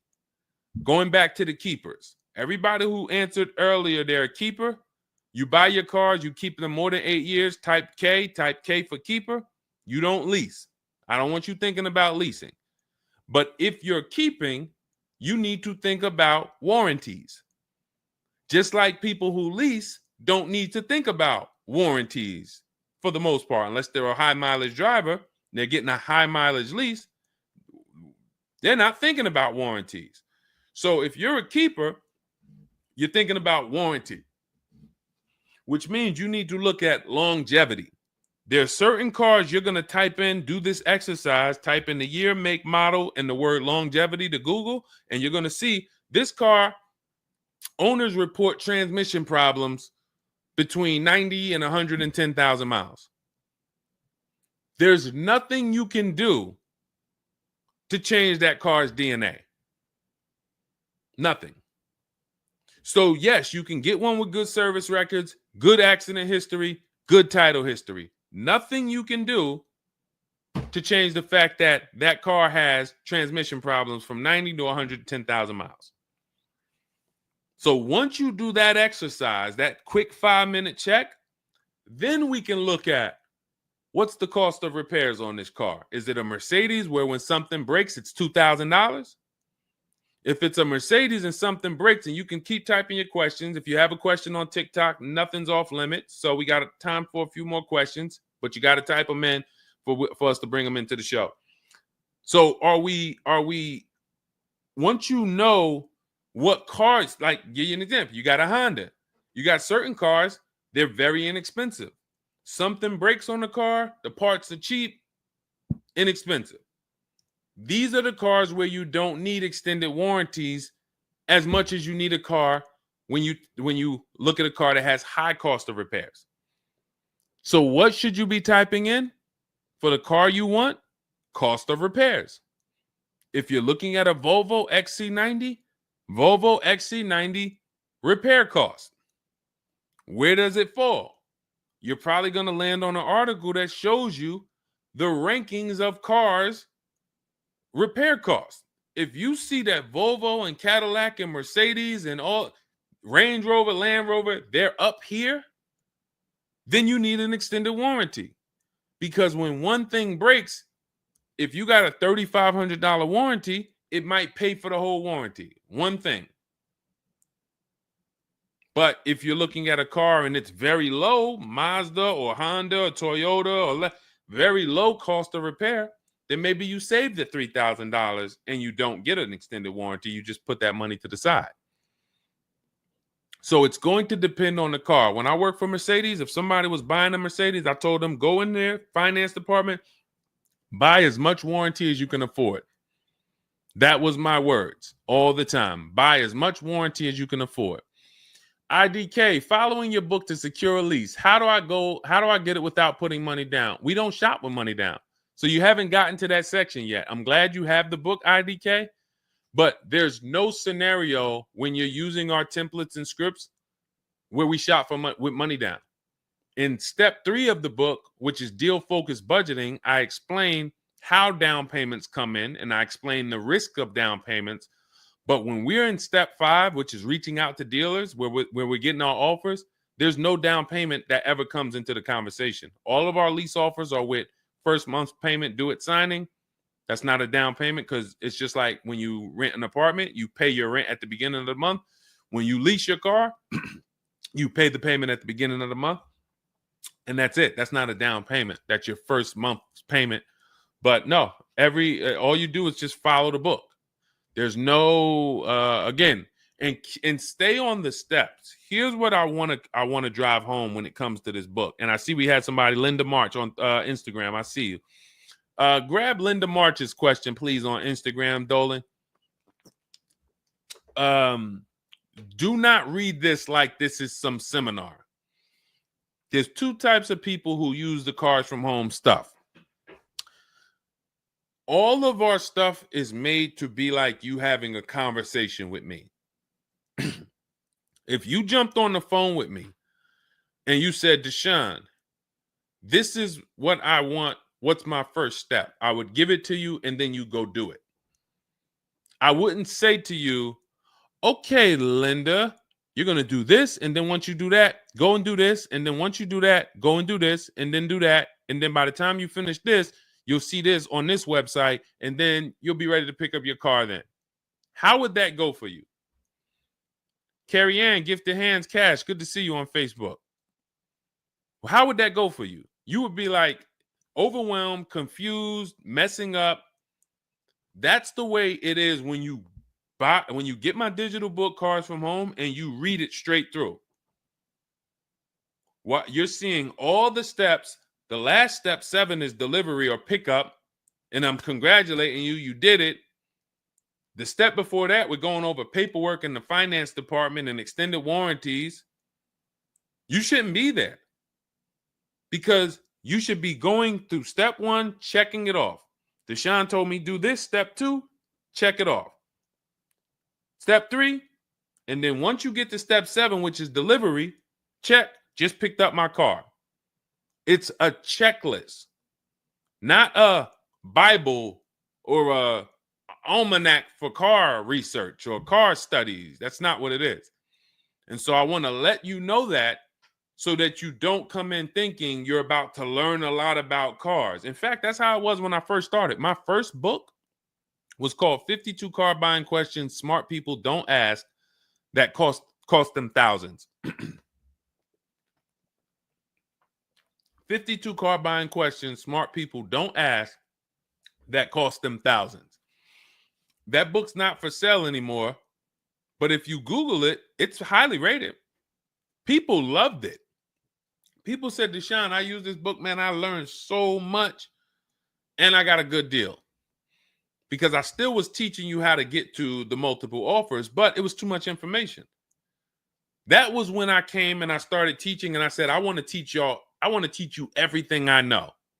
No, the way my book now is, Cars from Home, 7 Steps to Saving Time, Money, and Avoiding Dealerships, is to get you right from where you're at to your car.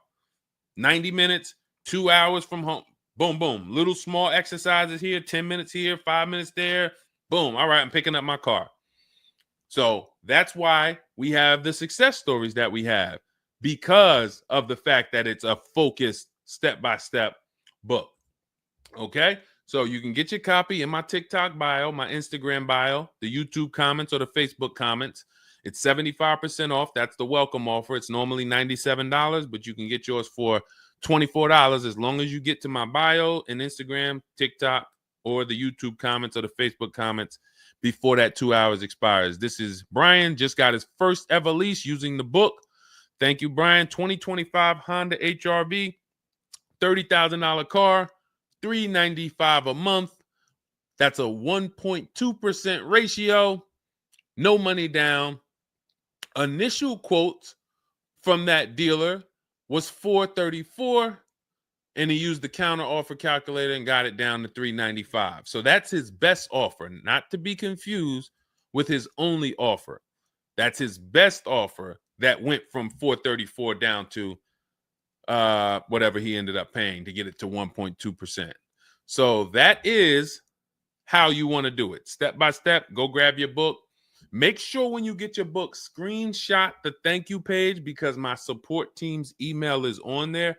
Sometimes you're typing fast, you misspell your email, but as soon as you actually pay the $24 and get your book, you'll see the book is on the thank you page. So you can click that link, open it, save it.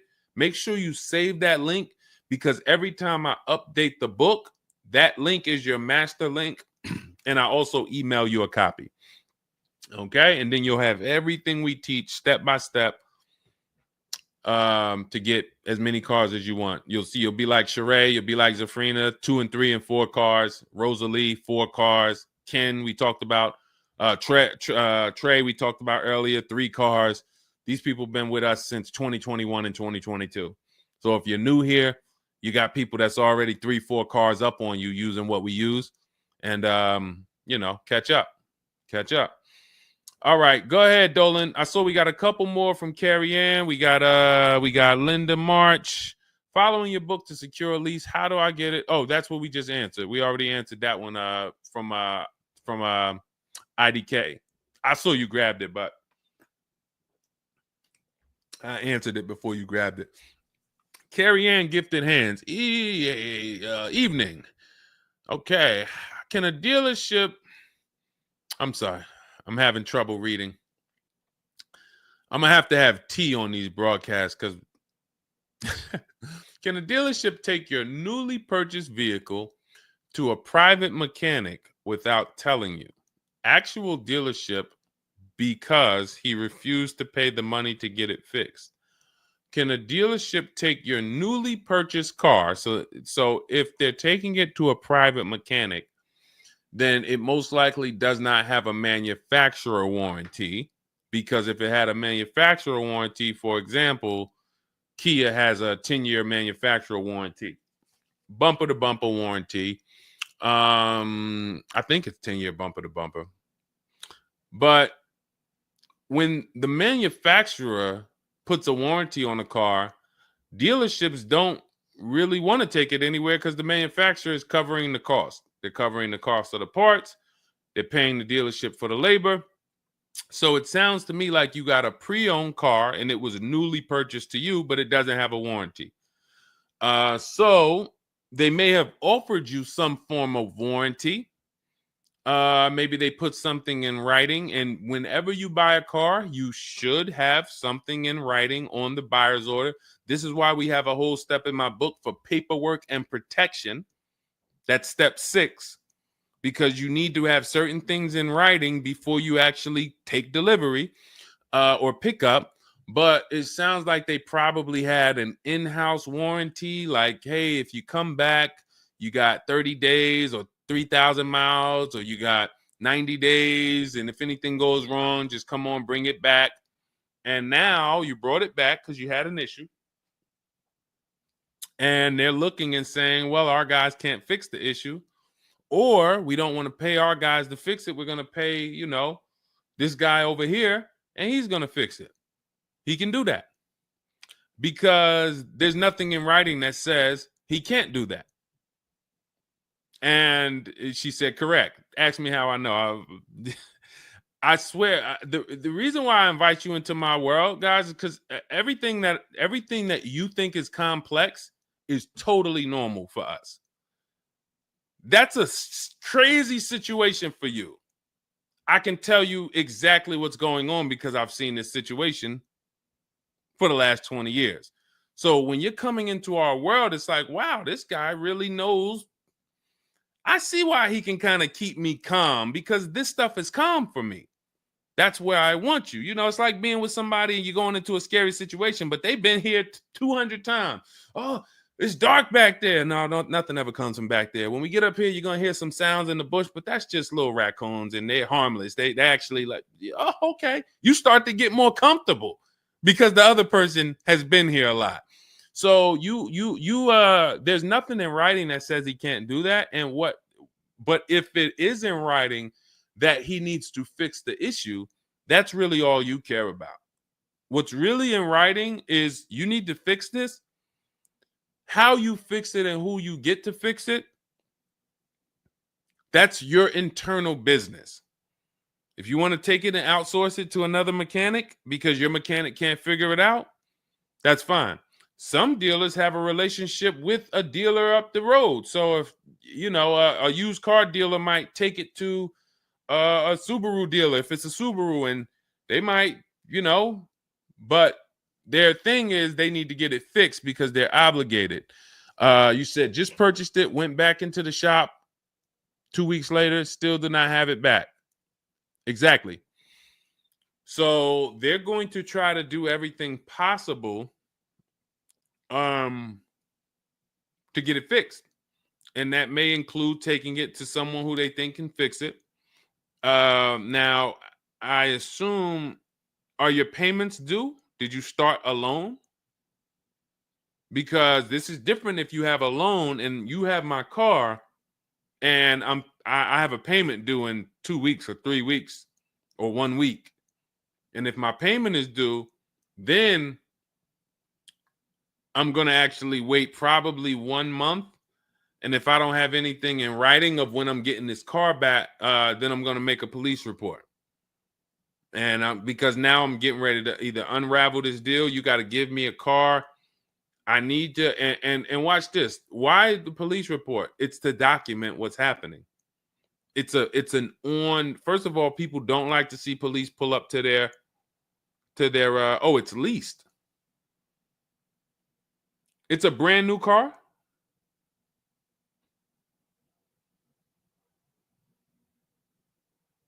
It's a brand new car. Most leases are brand new. In which case, a private mechanic shouldn't be working on a brand new. No, it's used. That's another reason we don't lease used cars. That's uncommon. See, that's what I was saying. Leasing used cars is very uncommon. No competition, warranty issues. This is why it's not a mainstream thing. And this is why it's not something that I recommend. But I don't say it's not possible. Because when people say, oh, Deshone, could you lease a used car? I'm not going to say, no, you can't. But what I'm going to say is we don't. Now, you have is there a warranty in writing? Did they write something on, because now you pretty much have a payment on a car that's used. That what is the warranty? What did they put in writing that they would cover if something went wrong? They had to put something in writing because they're covering it now. Or they have to fill some form of obligation. You paid 2 payments, but what warranty did they give you? Was it a certified car? Because that would give you a year warranty from the manufacturer. But again, I don't think you have a manufacturer warranty. In fact, I almost know you don't, because they wouldn't be taking it to a private mechanic if it had a manufacturer warranty. Originally 32,000, at the end 62,000 through. Originally 32,000, at the end 60,000 through Exeter. Yes. Well, I mean, originally 32,000. I don't know what you mean by that. Is that your mileage? I need to know. Did they put something in writing saying that they were giving you a warranty?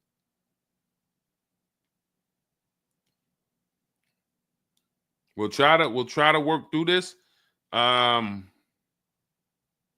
because it's no different than if you bought a car from them.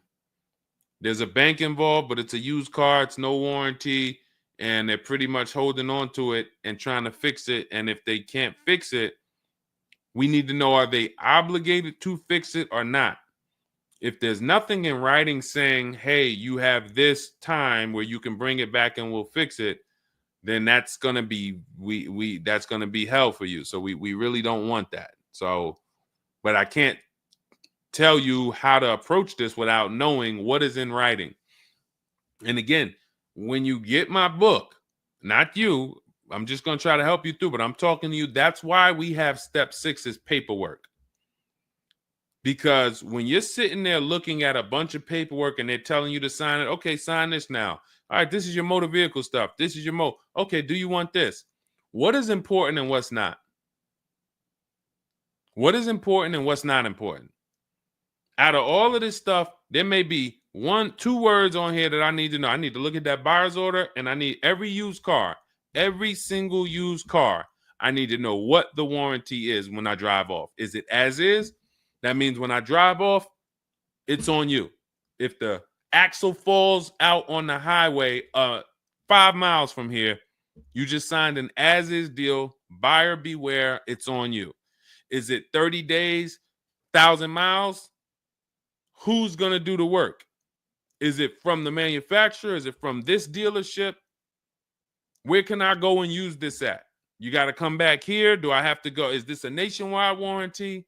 I need to know what is covered on this paperwork so that I don't end up in a situation that we're trying to get out of right now. The warranty is through portfolio protection.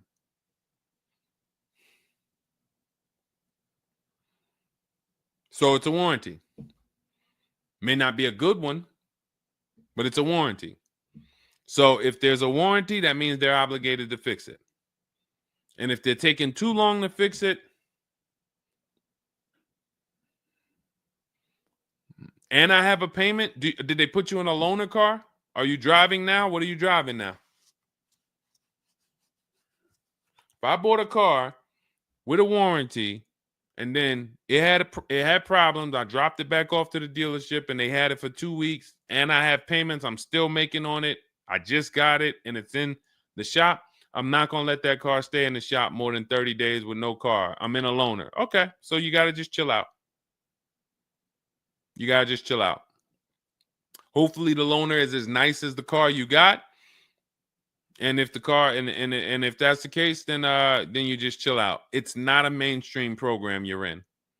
It's like a black market program. That's the best way I could describe it. These companies that lease used cars, it's a black market kind of behind. It's not a mainstream thing. That's why all of these companies are small or like very little known name companies. They could go out of business. Nobody knew. Who the heck were they? Nobody knew. portfolio such and such went out of business. I never even heard of them. Who are they? Because they operate in the black market back there. So the general manager refused to pay the $4,300 for the corrosion on an important part. Again, what's your payment on the car? I just want to, I think this is a valuable lesson. They've had my van since from June 19th. Oh, they've had the van for that long? And you've been in the loaner?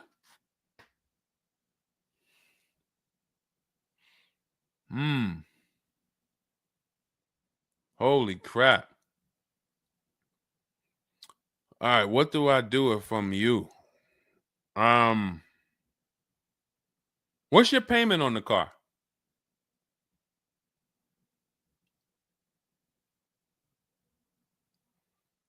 Company had your car for months. You leased it, dropped it off because it was having problems. They've had it for months and can't fix it. And you're paying $775 a month. What kind of vehicle is this? What kind of vehicle is this that we're paying $775 a month for?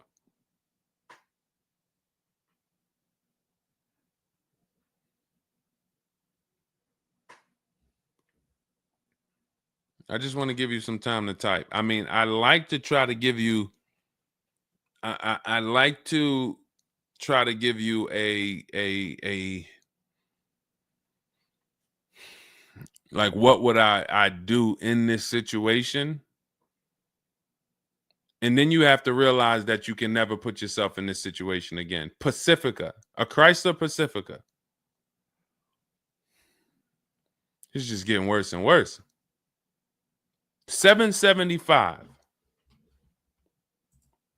Do you know what you could be driving for $775? See, the used car leases. Why the used car leases? They don't even make financial. It's not even like a huge financial win. If you'd have told me I'm driving a Chrysler Pacifica and it's $300 a month, $250 a month, then I'd said, okay, well, maybe they're giving you a stupid deal. But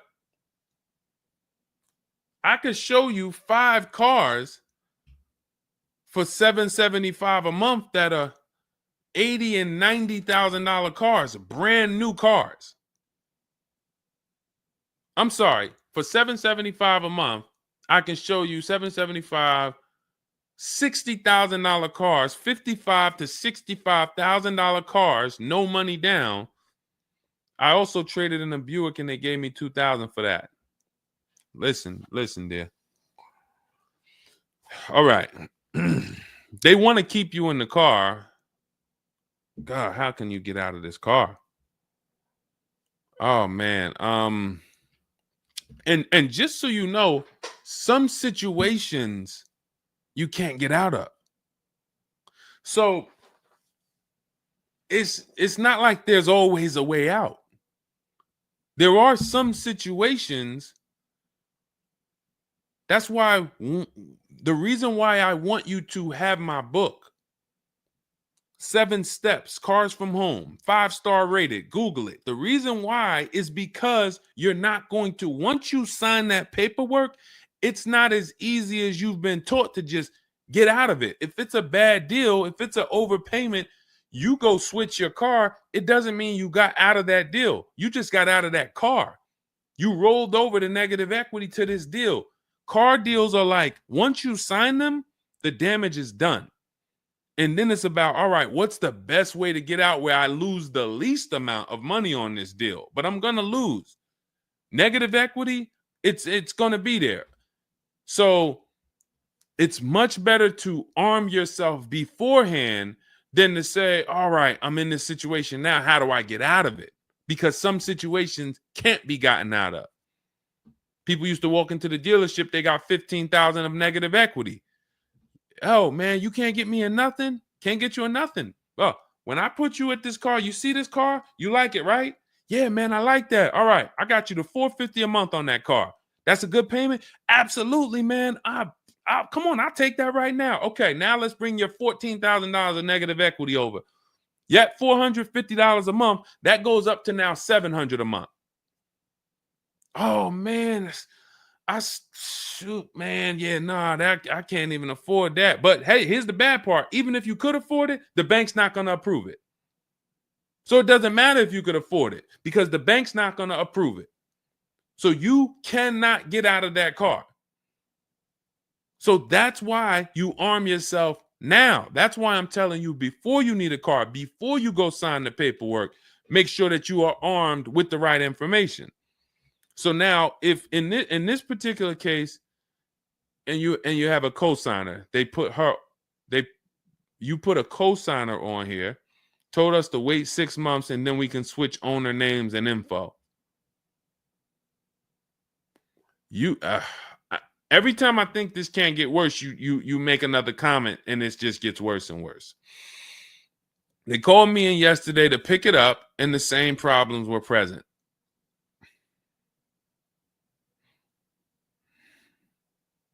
Good Lord. I'm almost stumped. Okay. All right. All right. You need to find out how many miles are on this car? How many miles are on this car? This is not a good situation. So that's why it's harder. And what I'm about to tell you, it might not even work. You may just be stuck in it. I'm trying to see if we can slice it any way possible to give you some form of solution. But if they keep giving you the car back, same issues, 60,000 miles on the car. Okay, so what I would do is you call and get the payoff. It's gonna be low. I mean, it's gonna be high. Call and get the payoff because your payment $775. I'm trying to see if you can sell your way out of it. Can you do a lemon law on a used car?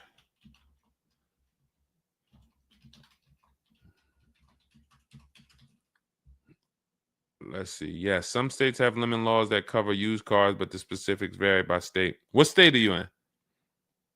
If they can't fix the same issue, but it's an aftermarket warranty.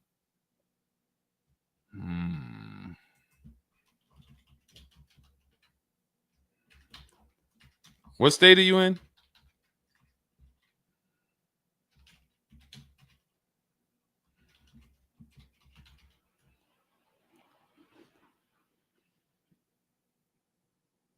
Maryland.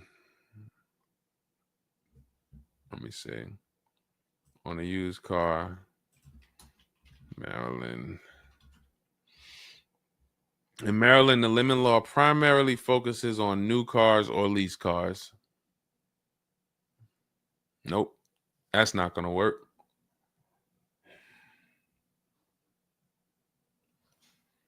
Jeez. I'm gonna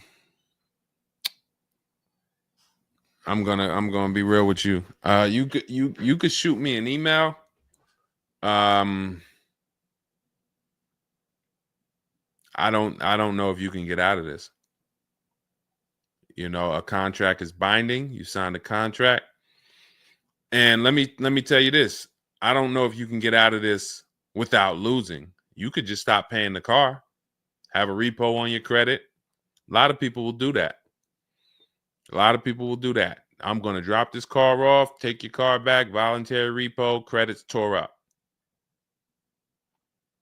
Not a good solution. It's going to cripple you from moving forward with cars. It's going to make it hard for you to get your next car. And then when you get a car, it's going to make that deal is going to be bad. Geez, how long is the lease? So this is just for those of you who are just joining us.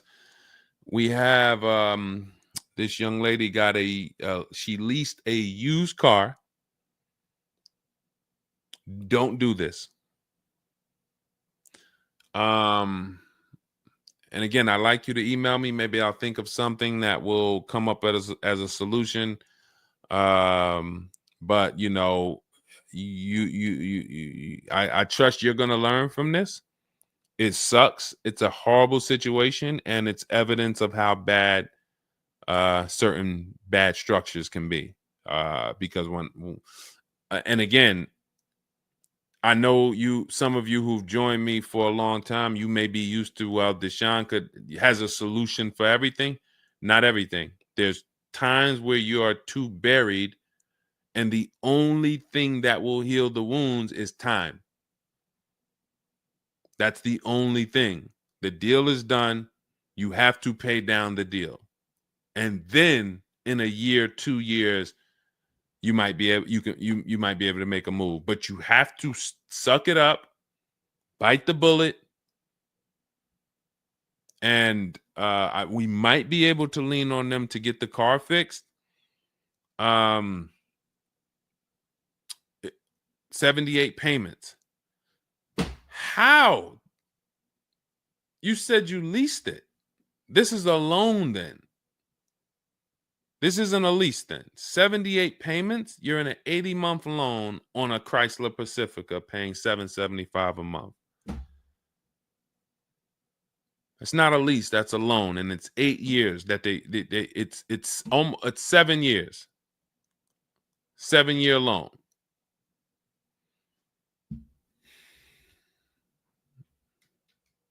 I mean, this is why I do what I do. You know, like, I don't want you thinking, okay, maybe you don't sign, maybe you don't make a mistake that is this serious, but this is cars. When I'm breaking down these big numbers and I'm throwing out these big numbers, oh, this is a $4,000 mistake. Oh, if you don't do this, yep, you're looking at about $4,000 or $5,000 you're gonna leave on the table. You take a loan that's too long, yep, you're gonna overpay by probably about $4,000 or $5,000. That might sound like nothing to you, but how I'm telling you based on me being in dealerships and seeing situations where I'm like, you made a lot of mistakes. You combined all the mistakes and you made them. So I'm just Jesus. So you're in an 80-month loan, not a lease, and you have $775 a month to pay. You are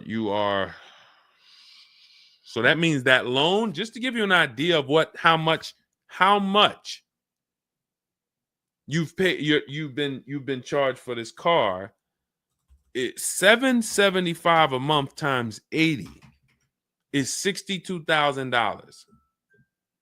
So we're paying $62,000 over 8 years, over almost 8 years, or almost 7 years. Wait, 80 months, not 84. So yeah, almost 7 years for a Chrysler Pacifica. So we can't trade out of it. We can't sell our way out of it. That car is probably worth $20,000 at best. 2021 Chrysler Pacifica, 60,000 miles on it. That car is probably worth $20,000. But they charge you're going to end up paying $60,000 for it. Jesus.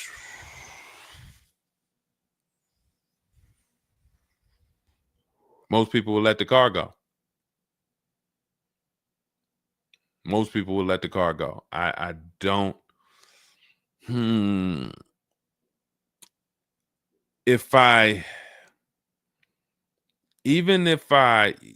you run your negative equity, that is exactly what it's saying. 62,000. It's exactly what it's saying. $62,400 to be exact, including the $2,000 down payment.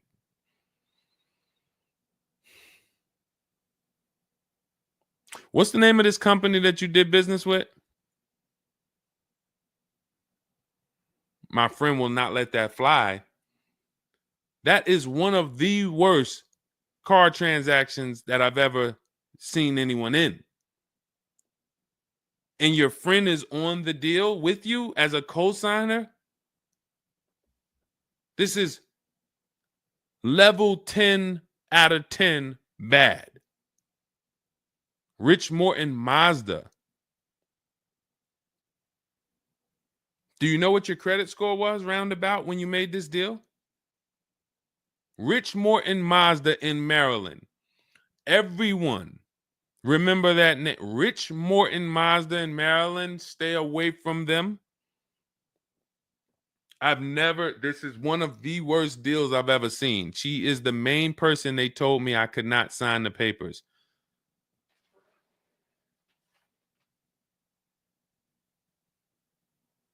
Oh. We wouldn't be friends anymore. Now, here's the truth. Nobody pulled the wool over anybody's eyes. We looked at these numbers. She didn't say to you, wait, these numbers look crazy. I'm not signing them. You're not getting this car. Both of you went in there and signed these deals. So let's I'm not even going to say she's the friend, but nobody's going to say, well, y'all tied me up and held a gun to my head and made me sign those numbers, and y'all didn't even read those numbers to me. So, but, jeez,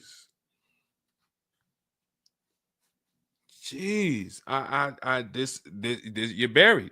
You are buried in this car. The only way, and what's crazy is, even if you voluntarily let it go, you ruin your friend's credit. Because she's the one who signed for the car. Bad, bad, bad, bad, everything bad. I wish there was a silver lining that I could think of. What I would do is I would find, you need to find out how upside down you are. You need to go on CarMax, write down these 6 sites, write down these 6 websites. You need to go on CarMax, Driveway, Kelly's Blue Book, Cash Offer, Auto Nation, Carvana, Car Gurus, Cash Offer. And you need to see what that car is worth. Let's say they say the highest offer is $25,000. $25,000. The total of your payments is not what you owe. That's what you would have paid after 7 years. You need to call the bank and you need to get the payoff. That is what you do tomorrow morning. You go on those websites tonight or today. You find out what this Chrysler Pacifica is worth. And then you call the bank tomorrow or the next or whenever, and you get the payoff. And you need to know what that gap is. If that gap is $25,000, then I am trying to get out of that car, and it might not be this year. It might not be this year, but I need to right now. I would go into an electric car lease where I could get, like, there are certain electric cars, and if I was shopping them, I would choose a bunch of them that were 50. I mean, I got a couple people who've gotten Like Val, she just got her electric vehicle. Some of these electric vehicles people are saving. This is a 1.16, but even going back to Zafrina's first deal, she got an electric car and she probably got like close to 17 grand off the car. Milligan, I always use Milligan because she got one of the biggest discounts ever using what we use. It's an electric car, but she got, where's Milligan? I got to label these better, Dolan. Remind me I got to label these better because I cannot just cycle through these. Sean got 20 grand off. The reason why you need a car that when you shop your deals, you need like $30,000 off the price of the car. And because right now you're paying a high payment and the car is worth nowhere near what you're paying. So as you pay $775 every month, you're paying it towards an asset that is worth nowhere near what you're paying. You also need to find out if you have gap insurance. So I'm going to give you those 2 homework assignments. And then the next time we're live, you jump on the show and you tell us what you did. Those 2 homework. Find out if you have gap insurance. And then you need to get your payoff and go on those websites and get the cash offers and find out what the gap is. Because if the gap is $25,000, then what I'm doing is I'm shopping. If you listen, you get, if before I tell you to get the book so that you can shop a bunch of different electric cars from home, you need to get $25,000 off the price of some electric car. While they still got the rebate, while they still got the incentives, those incentives are going to go away. When do the electric car incentives go away? Let's see. Hold on.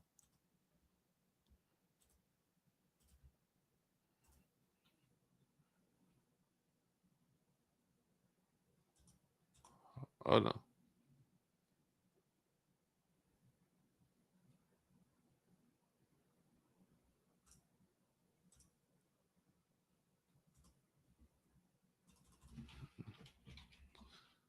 When do EV incentives? I'm going to tell you, you're probably going to see, we're not talking about tax credits. You're probably going to see huge electric vehicle incentives for the extended future because they're still building them and not many people want them right now. So you need to get like $25,000 off the price of some car or more. Like I said, with Milligan, she got she got almost 27,000 off. And then you would roll that over into a new car and you would lease it. And your payment's going to be high, but you're going to be in a good car. So if you lease a car and you end up with after you knock off that $30,000, and I would be just shopping multiple electric vehicle leases using our system. Again, at this point, you're either going to listen to me or you're not. So, I mean, I'm just going to assume you are. And you would just run multiple electric cars through our 25-to-5 system and see, all right, how much could I get off that one? Oh, they're saving me 15 grand. Nah, that's not enough. All right, let me go pick this Kia SUV. All right, how much can I get off that? Oh, 17 grand. Nope, nah, that's not enough. Oh, let me pick this one. Oh, they're giving me 22 off. All right, that's better. Let me see if I switch this car over to that, how much they would give me. And you're trying to get out of that car, but you cannot bring all of that negative equity over unless you already knock down this new car by $20,000 or $25,000 because the bank is not going to approve it. So you need something that you can save that kind of money off of and then come over to a lease and then, all right, forget about lowering your payment right now. You could lower your payment right now. You need to get out of that car into a better car for the same payment or similar payment. You're not lowering your payment. Only way you're going to lower your payment is to get rid of the car, ruin your friend's credit. But once you do that exercise, let me know where the gap is. Next time you see me live, jump on. Hey, Deshone, I did it. The gap is like $22,000, or the gap is $30,000. If the gap's 30, then we got to see what we do there. But the long-term plan is I need to get out of this and I need to get into an electric vehicle that I can lease for 3 years so that I can bury all that negative equity into this car. And what it's going to be is it'll be like, all right, I'll knock 25 grand off the price. Normally my payment would be stupid low, like $250 a month, because I just knocked 25 grand off this, but I'm actually just putting the 25 grand from this Pacifica back on there. So it's still going to be around 700-800, but I'm driving a brand new car. And then once my 3-year lease is up, I can actually be done with this versus being in this for 78 more months. All right. So next time I'm live, jump on and, tell me you did the homework and we can see if we can actually, try to get you to some form or fashion of some type of end. Yeah, I'm not a fan of the electric car. Can't help you. Can't help you. I appreciate you being on here, but you should have not been a fan of this. How are we in a 2020? This is the part where we have to realize you have your friend tied to this car. And I'm telling you what you may be able to do to get her out of this situation and get out of this Chrysler Pacifica. That is a car that is worth $20,000 that you have a loan on of $55,000+. And you're like, I don't like this electric car. I'm not a fan of it. I'm telling you, there's tons of them out there. We should not even have our friend on this deal. So be a quality friend. Don't be like the people who will come into the dealership, put their friend on the credit, on the credit. Hey, can you sign for me? I had one girl that would come in and she had her mom on one car, burned her mom, and they had somebody else from the church coming in here to sign for her to get another car because she burned her mother's credit. Didn't care about nobody. Do not be that person. You have someone tied. Your friend was nice enough to be on this horrible, terrible deal with you. Now you need to do something to show her you are trying to get her out of this deal, regardless of how you feel about the car, because you should be feeling terrible about the Chrysler Pacifica that you're in that we have an 80-month loan on. She is the one who put us in this situation and we are trying to go the best route. So how are you in the deal? Does the lease go from the day you got it to the anniversary day? It goes usually 3 years. How are you in the deal? When you're saying your friend is the one that put you in the situation,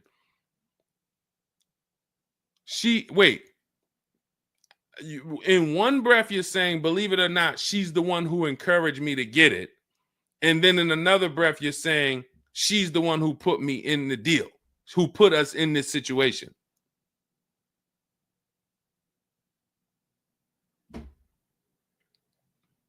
I don't care who put you in the situation. It's a horrible situation. So if you want, that is the only solution, and it may not even work. So let me just be clear. Lots of people on the show that seem to be very interested in your story. This is a very interesting story. There's not many times I had to jump on this show and hear something where I'm like, you're probably not going to end up with another car. You're probably going to be stuck in that car for at least 3 years, paying down the balance because you owe too much on it. And maybe you can lean on them to fix it, but there's no lemon law, so it's not like you can actually put it through a lemon law. So you might just be giving it back to them to fix, giving it back to them to fix. But you're in the loaner and your friend's on the paperwork. So that tells me the car was for you. It wasn't for your friend. So your friend signed for the car knowingly, may have encouraged you to get the car. Yeah, girl, I'll do it. Listen, I want to see you win. Look. Maybe didn't know what she was signing, didn't understand. All right, you're $775 a month. Can you afford that? Okay, yeah, I could afford that. Okay, perfect. All right, I'm going to sign for it. Didn't realize maybe it was for 7 years. and didn't realize that, oh, shoot, you're going to be paying 60 grand for this car, and didn't know, oh, this car is going to be in the shop, but it's your car because you're the one in the loaner. It's not her car. She's not in a loaner. So there's only one potential solution where you could even think about getting out of this car, because no one can get you out of a car that you're $30,000 buried in. There's no bank. You could have a 900 credit score, never missed a payment in your life. No bank is going to approve taking $30,000 from this Chrysler and putting it onto whatever new car you decide you want. You need to get a huge discount off of some car. There's no car that's going to give you $30,000 off or $25,000 off except an electric vehicle. So if I'm telling you something that may not even work, but it's your only route, that's all you got. You want to come up with something else, repo the car, ruin your friend's credit, I got nothing to do with that. My only job is to try to provide and advise a solution to when people tell me, this is my situation, this is my goal. Normally people have 2 or 3 options. You have half an option. Like, you ever play spades? 1 and a possible, 3 and a possible. You have none and a possible. The possible might not walk. But I'm telling you, do this exercise, and then we can see if that possible will walk. If it doesn't, you got no books. You stay in the car, and that's your only option. It's a bad situation.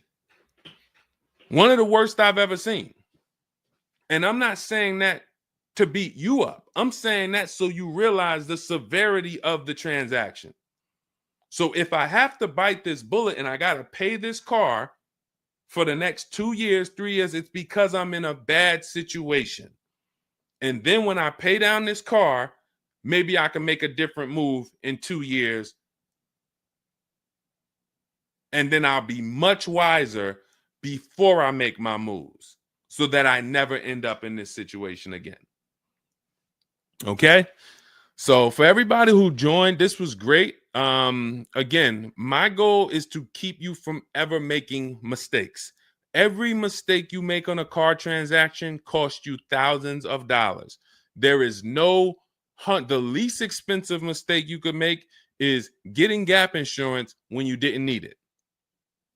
Getting gap insurance when you didn't need it, you just paid probably $400 or $500. You didn't need it. All right, you lost $400 or $500. That's the least expensive mistake you can make on a car. Everything else is thousands of dollars, $2,000 mistakes, $5,000 mistakes, and more. So you can avoid every mistake by having a step-by-step checklist. If it's in Deshone's book, I do it. If it's not in his digital book, I don't do it. So there's no way I'm going to make a mistake. That's okay, TJ girl. We'll be back tomorrow.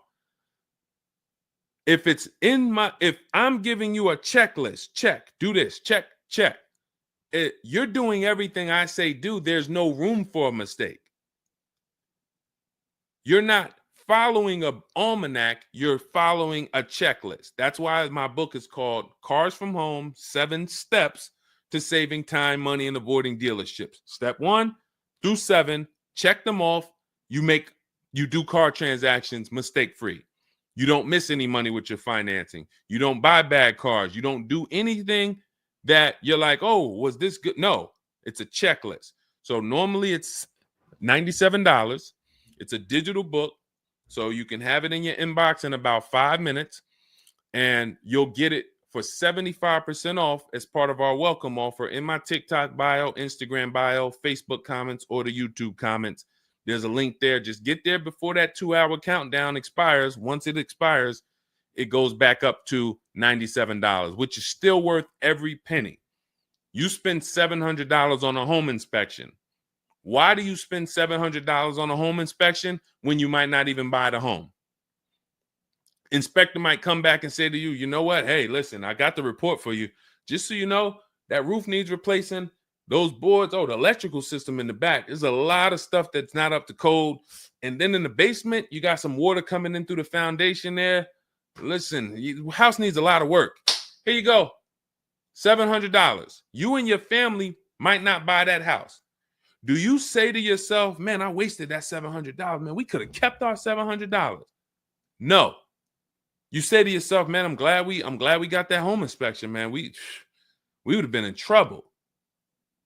So this is how we approach cars. This is how people who I show you throughout the stream approach cars when they're working with cars from home. They're like, I want to make sure that if I can spend $24 and get Deshone's book, and that is my form of a home inspection, that's me guaranteeing I don't make a bad move, then I'm going to go spend that. And if I miss the $24 price and it's $97, then I'm going to go spend that to make sure I don't go out here and make a $5,000 bad decision. That's what we hold ourselves to. Thank you, Stephen Nash. Good to see you. So go grab your copy before the countdown expires. Get it for $24 instead of $97. It's in my TikTok bio, Instagram bio, YouTube comments, or the Facebook comments. And then use that step-by-step. New cars. Everything is in there for you to shop empowered, mistake-free, for you to be the prize. You deserve to be the prize.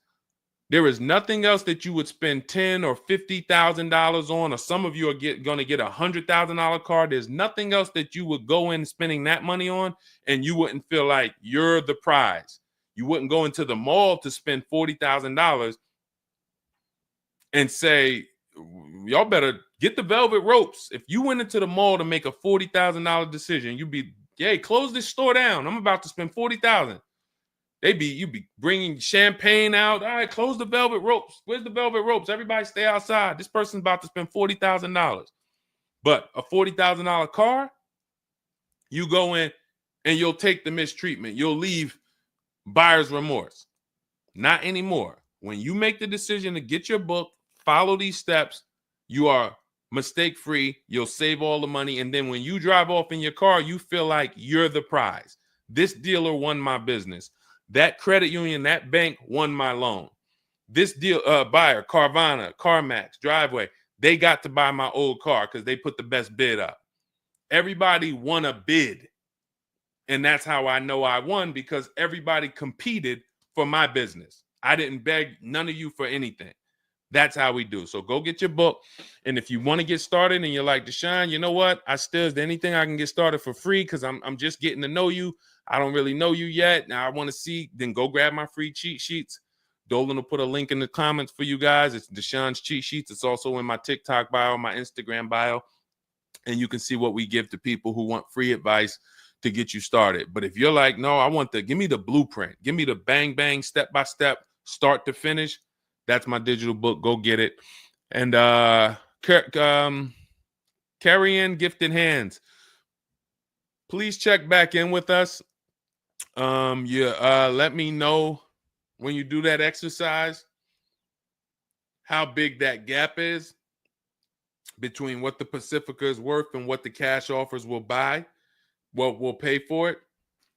And then hopefully you can get to some solution. So I appreciate you sharing the story. I appreciate you being forthcoming, and certainly we'll wait to hear from you.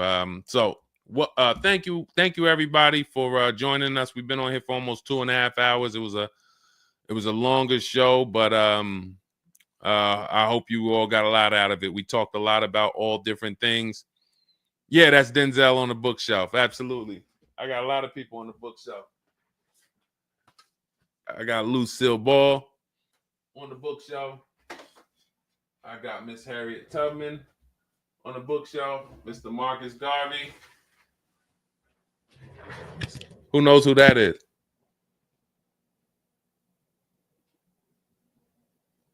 That's the great one.